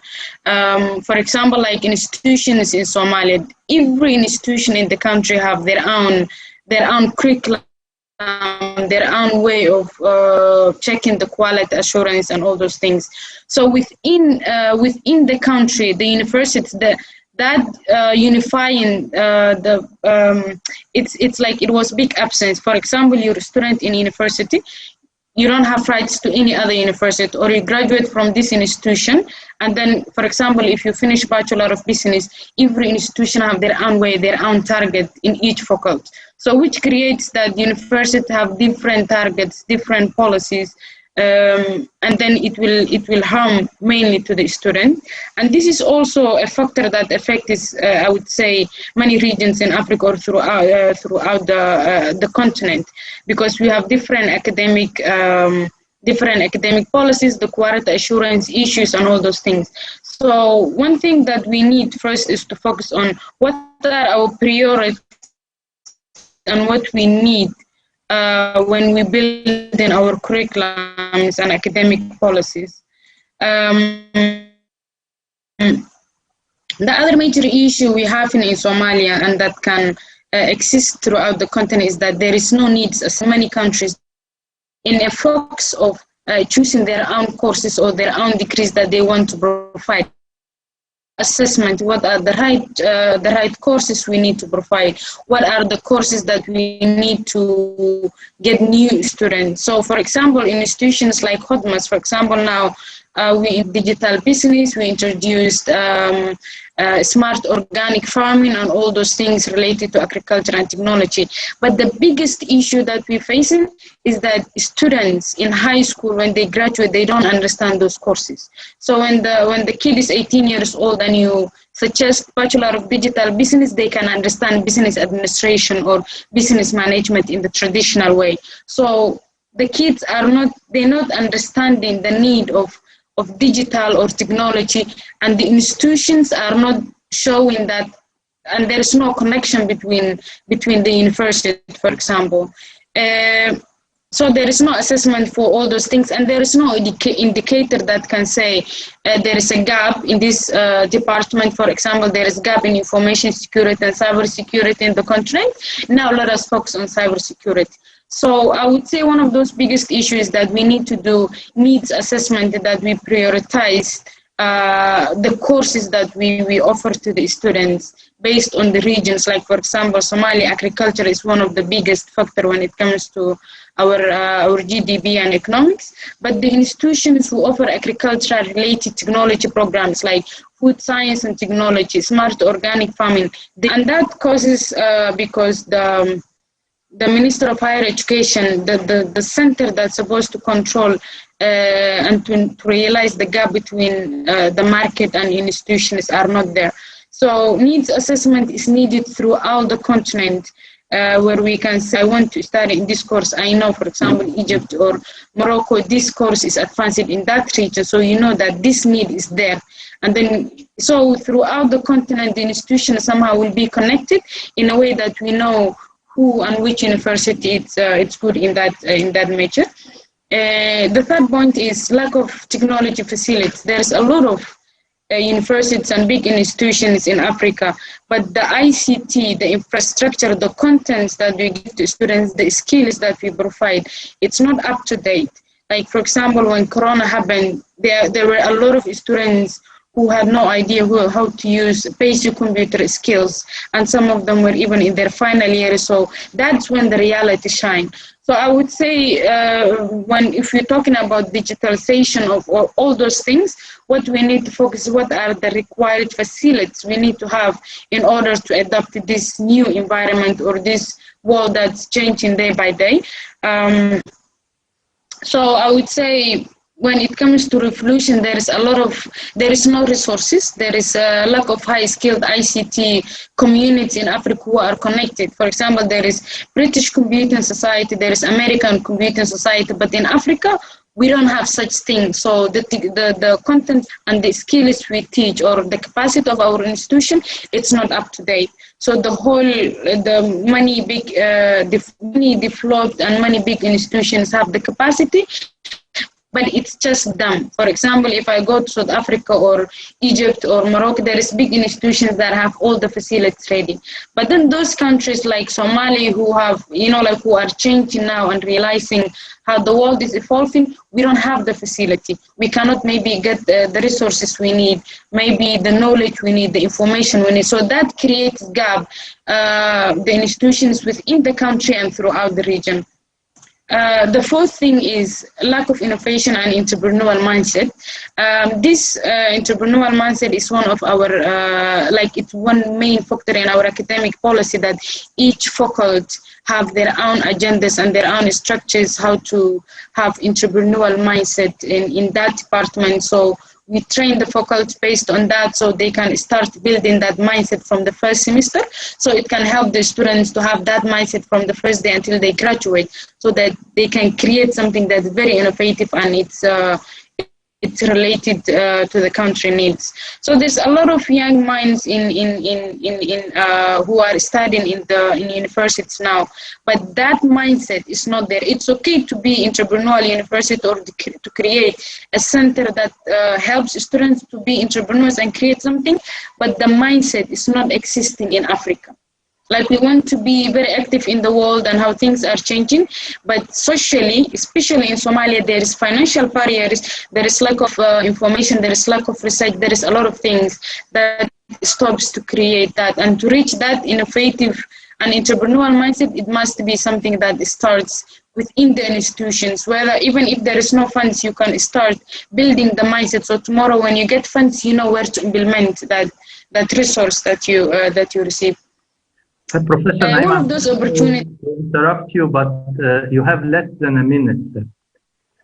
Yeah, okay, never mind. So the opportunities, I would say there is Association for African Universities, there is NARO, there is a lot of organizations. So what we need to do is that we need to share the resources that we have and the knowledge that we have.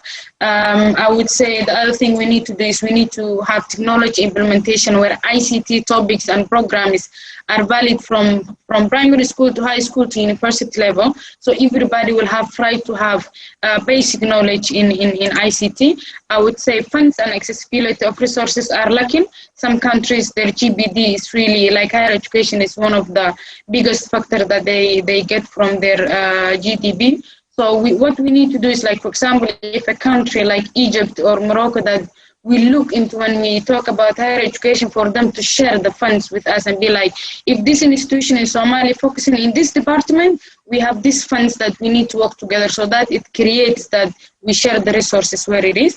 And one of the final things is that to create that innovation and entrepreneurship mindset where the government provides funds. They provide like centers that have excellence entrepreneurship mindset. They provide they connect the organizations and the universities. And finally is the private sector where the universities have to like remove that gap and build, like take the students to the related industries. So in that case, the student and the organization that they might work in the future, they will work together.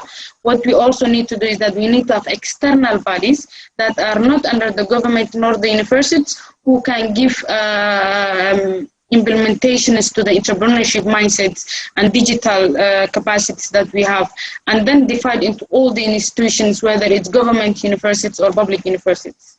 So it's really a big issue and big things we need to do, but it goes one by one. So thank you.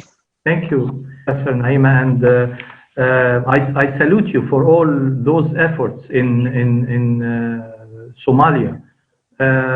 You are doing an excellent job and you have a great vision. And I wish you all the best. I'm sure Somalia will achieve in the near future. Sure. Last but not least, our final speaker, Professor Ashraf Darwish. Professor Ashraf Darwish, advisor to the Egyptian Chinese University in Egypt. Originally, he's a professor of computer science at Helwang, professor of computer science at Contact University, California, USA. And of course, Professor Ashraf has been very active in research activities. Due to the lack of time, I won't be able to list them all, but I welcome my colleague Professor Ashraf. And again, unfortunately, you have due to time constraint. Please go ahead. Okay, sir. Thank you so much, Professor Amr Adli. First of all, I would like to thank Professor Amani El-Sharif and the colleagues and the organizers from NARO, and of course, the chair of this session, Professor Amr Adli. I'm going to talk briefly about a new vision for increasing the mobility and internationalization in higher education institutes in Africa. I set a new vision for this collaboration under the entitled Knowledge for Better Africa. African universities have to put this vision into practice and actively contributing to develop the knowledge and expertise the global community needs. To do that, the university must have strong and clear international orientation and place all its activities in an international context. For innovation, internationalization will support collaboration with established business and the public sectors and will help to create new industry and and commerce. Let's go to the next slide.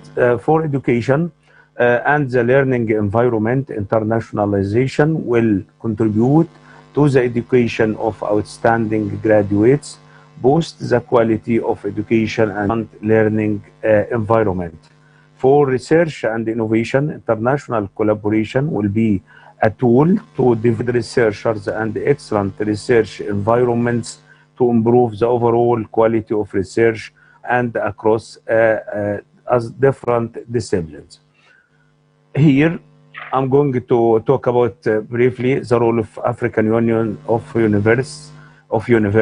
African mobility aims to provide quality education, language efficiency, international experience, and intercultural skills, as well as to prepare students for a global job market. With the aid of African Union, I mean here the role of African Union, with the aid of African Union of Universities, this will increase student mobility in Africa. So we propose at least 40% of postgraduate students and 20% of undergraduate students should study at an educational institution at least one semester. The responsibility of African universities also includes African universities should develop a portfolio of quality controlled exchange agreements and the memorandum of understandings and other kinds of agreements, and if appropriate, pre-approved course packages for exchange schemes. The programs should be assigned academic and administrative resources that take responsibility for and have expertise in student exchanges.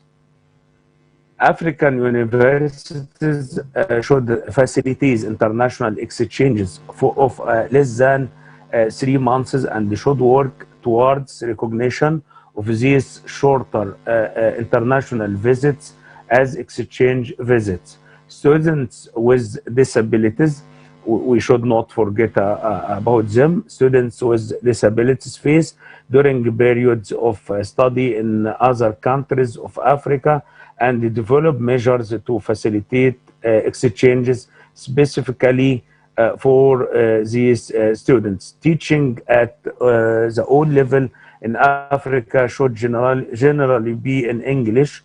Study programs should develop learning outcomes that provide students with African competence. Next, African research visits.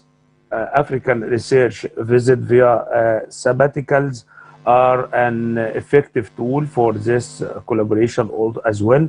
Action plan of African universities should stress the development of flexible schemes for international researcher mobility, should develop flexible schemes for short and medium term African mobility for academic staff.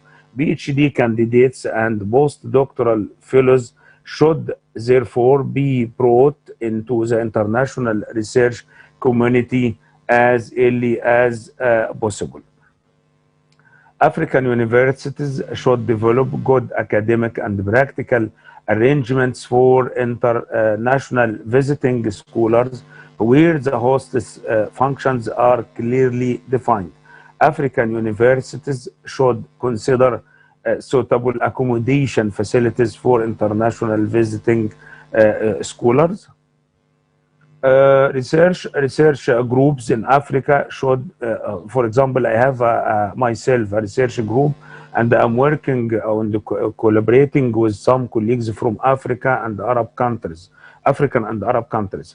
Research group in Africa should identify the most important international academic communities within their own area of expertise and develop partnerships with high priority groups.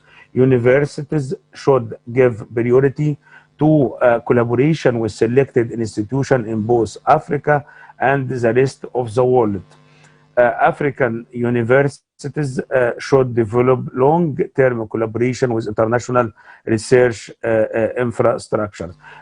Some recommendations and the conclusion: the African universities regard the following areas of collaboration: exchange of the students, of course, and academic staff members, collaborative research and exchange of academic papers, mutual assistance in the preparation of seminars, conferences, forums, and workshops like today's webinar, exchange of academic publication materials or other information, cooperative in cultural projects for specified areas of development. Culture is very important here as an important factor to converge the students and the communities.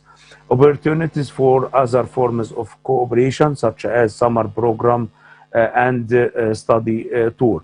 Future collaboration, I propose this initiative today with you, with all of audience and the organizer, NARO, and the African Universities Union.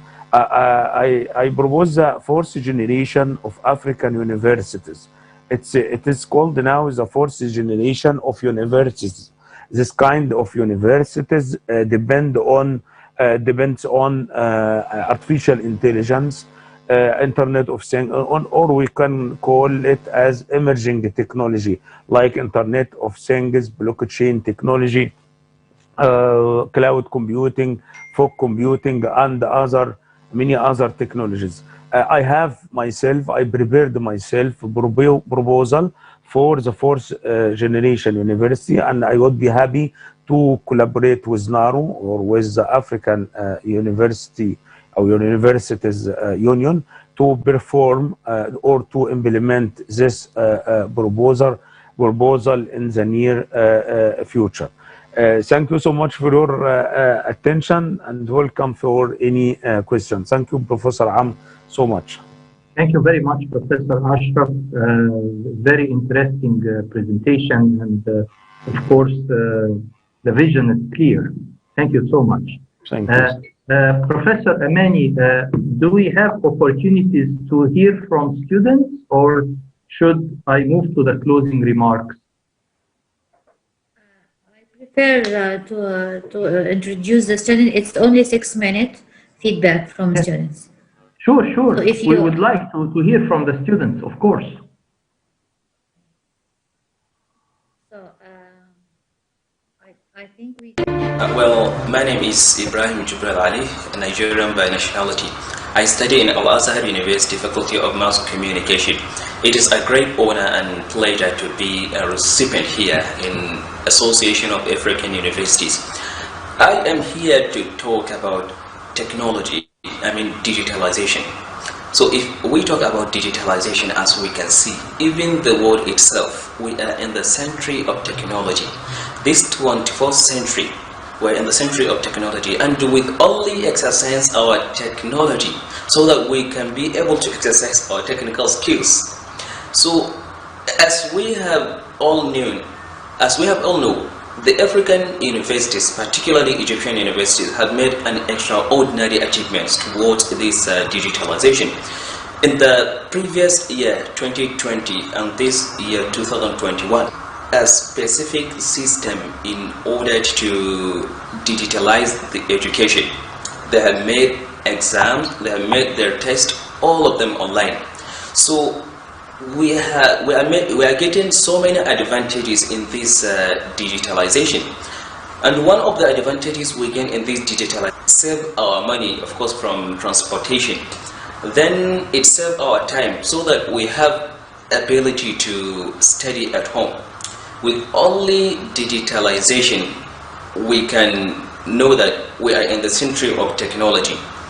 So this is what I say. Hello, I'm Rauda. I'm from Syria. Today I study in Azhar University. Today I would like to talk about study online. It's awesome to get this chance. After all this technological development, it saves a lot of time and money and effort. It's give you more relaxing by stay home and be so far from everything can make you busy. And also you have all your focus with the doctor, and you can write after the doctor without worry from miss anything. So we also have some disadvantages because we lose the contact between the doctor and the student. We need to develop study online and to develop our skills. Thank you. Hi, my name is Nan. I'm from Egypt. I study at Azhar University of Faculty of Pharmacy. Now, I will talk about online learning. Online learning is more useful for I can control my time and chance to research more scientific learning. But we have problems in internet connection. My name is Fuad Fodinye, nationality Liberia, student at Al-Azhar University Faculty of Education. I'm here today at the Association of African Universities, North Africa Regional Office. I'm here to speak about digitalization through education, and I will focus on the disadvantages. Some of the disadvantages of digitalization through education is, one, the lack of access to full internet. If there's a lack of access to full internet, this affects the education. Number two is abrupt disconnection of network. You are going through classes and the internet will just cut off. This is indeed a great disadvantage. Number three, poor network. If your network is poor, you want to follow the class, of course, you want to follow the lesson. But if your network is very poor, sometimes due to location, it leads to your inability to access the lesson for that day. And of course, class participation also. And there's a lack of full class participation by students. Why? Because you're at home on your bed, taking something and you don't give your full time to the lesson. And also this leads to you being very unattentive when it comes to acquiring education at home through this network or technological system. And these are some of the disadvantages. Thank you very much, Dr. Amani.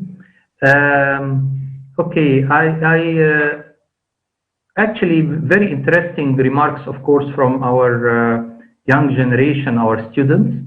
I mentioned some few closing remarks. Questions, maybe they can be written on the chat box and we can handle them later. First of all, allow me to mention that digital transformation is not only about higher education. As I mentioned, it's about fulfilling Africa 2063 goals, and in particular, the goal to achieve economic prosperity in so many ways. The reason I am stressing this is because we spoke about resources, we spoke about infrastructure. What I am saying could convey a message to governments that spending on ICT infrastructure is an investment that will have return, not an expenditure. Digital transformation can help in offering higher education to many, many more students who cannot reach universities or who live in remote areas. So digital transformation can offer higher education to more and more people, even if they live distant from higher education institutions. We spoke about lack of facilities in some countries. Maybe digital transformation can offer remote lab access or virtual lab access or even access to other facilities, thus alleviating the need to invest in very expensive duplicate labs in many universities or even education facilities.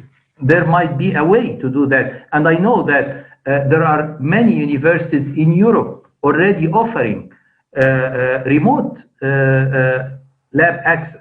So this is another point.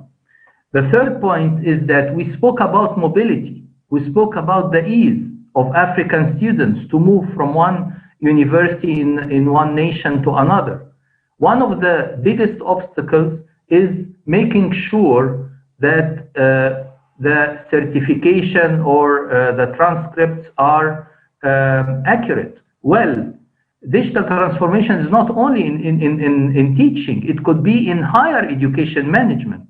For instance, if blockchain technology is adopted, then we can easily make sure of transcripts when it comes to mobility or when it comes to joining a graduate school from an undergraduate school very easily and very naturally. And this saves time and effort. So digital transformation can help in this too. And finally, making students well aware of ICT technology and maybe ICT-based platform business facilities could help them initiate their own business, could help African nations on capitalizing on ICT-based service industries, which have a high profit margin and consequently could contribute positively to actually African nation future economy. We have a great wealth of young people. We have Africa is young in comparison to other continents, and it is our task to make sure that we equip our young people with the talents so that Africa would have the great future it deserves. Dr. Amani, I end with this note, and the mic is yours. Thank you. Thank you, Professor, and thank you for your remarks, the wonderful and amazing remarks, and for the wonderful management and sharing. I actually totally agree with you. And the three pillars of internationalization and entrepreneurship and digital transformation, we can achieve. I'd like to thank all the participants to dedicate such that we have a questionnaire that you can add your feedback and choose the coming event topics as well.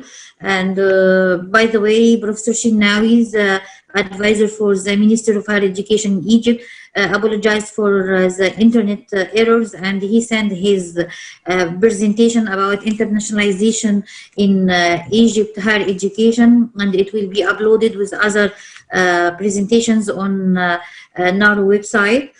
So forgive us if for any shortage happen, and I promise to work hard with the beginning of our third year to achieve a young, strong, bright Africa by our collaboration, by our networking together and sharing our experiences and sharing our best practices. I'm sure that Africa tomorrow will be completely different and brighter than today. Thank you all. I would like to thank the chairs or the participants and Professor Ihili. He is with us right now. So if you would like to give us closing remarks, Prof. Ihili, it will be very appreciated.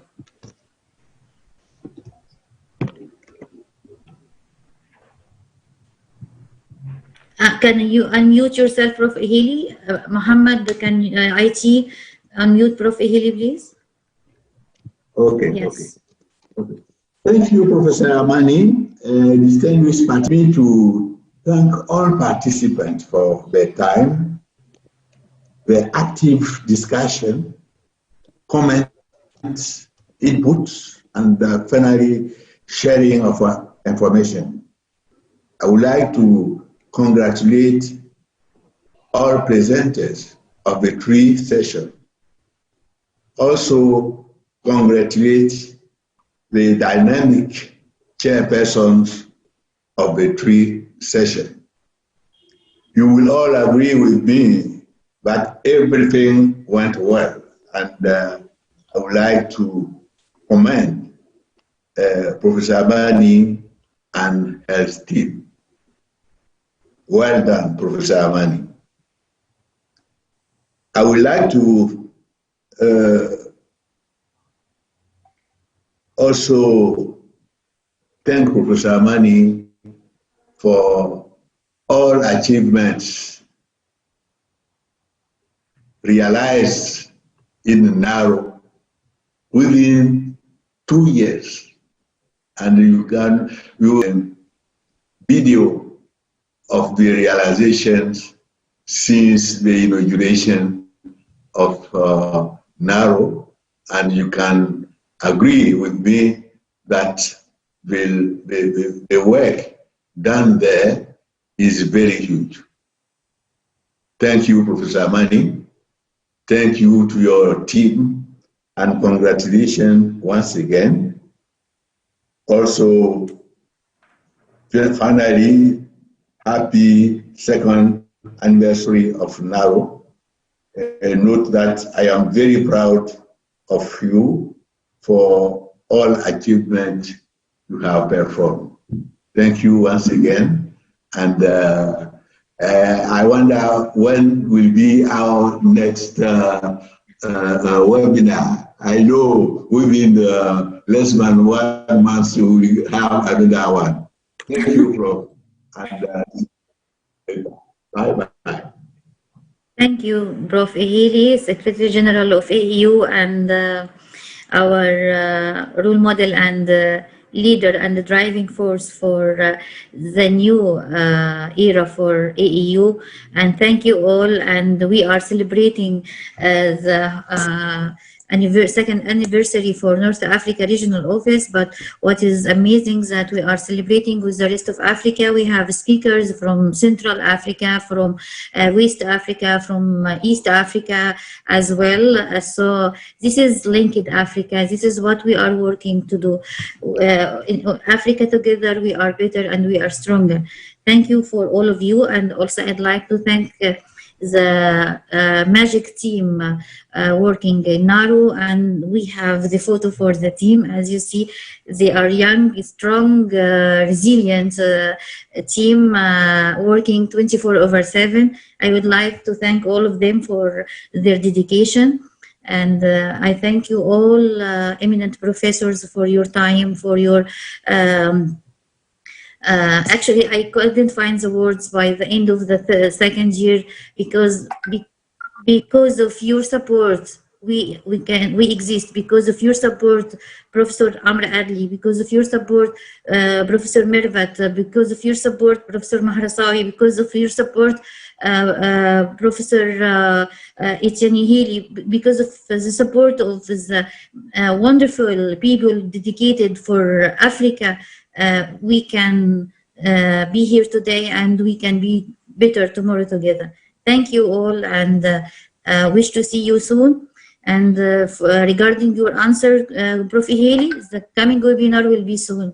As you know, I'd like to have event every month, so we still on the board, and we don't forget our mission to push Africa to be one of the most developed continents on the globe.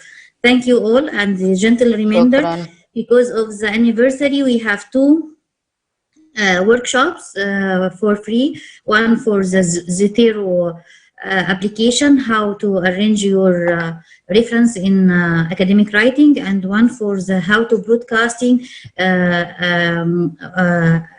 virtual events.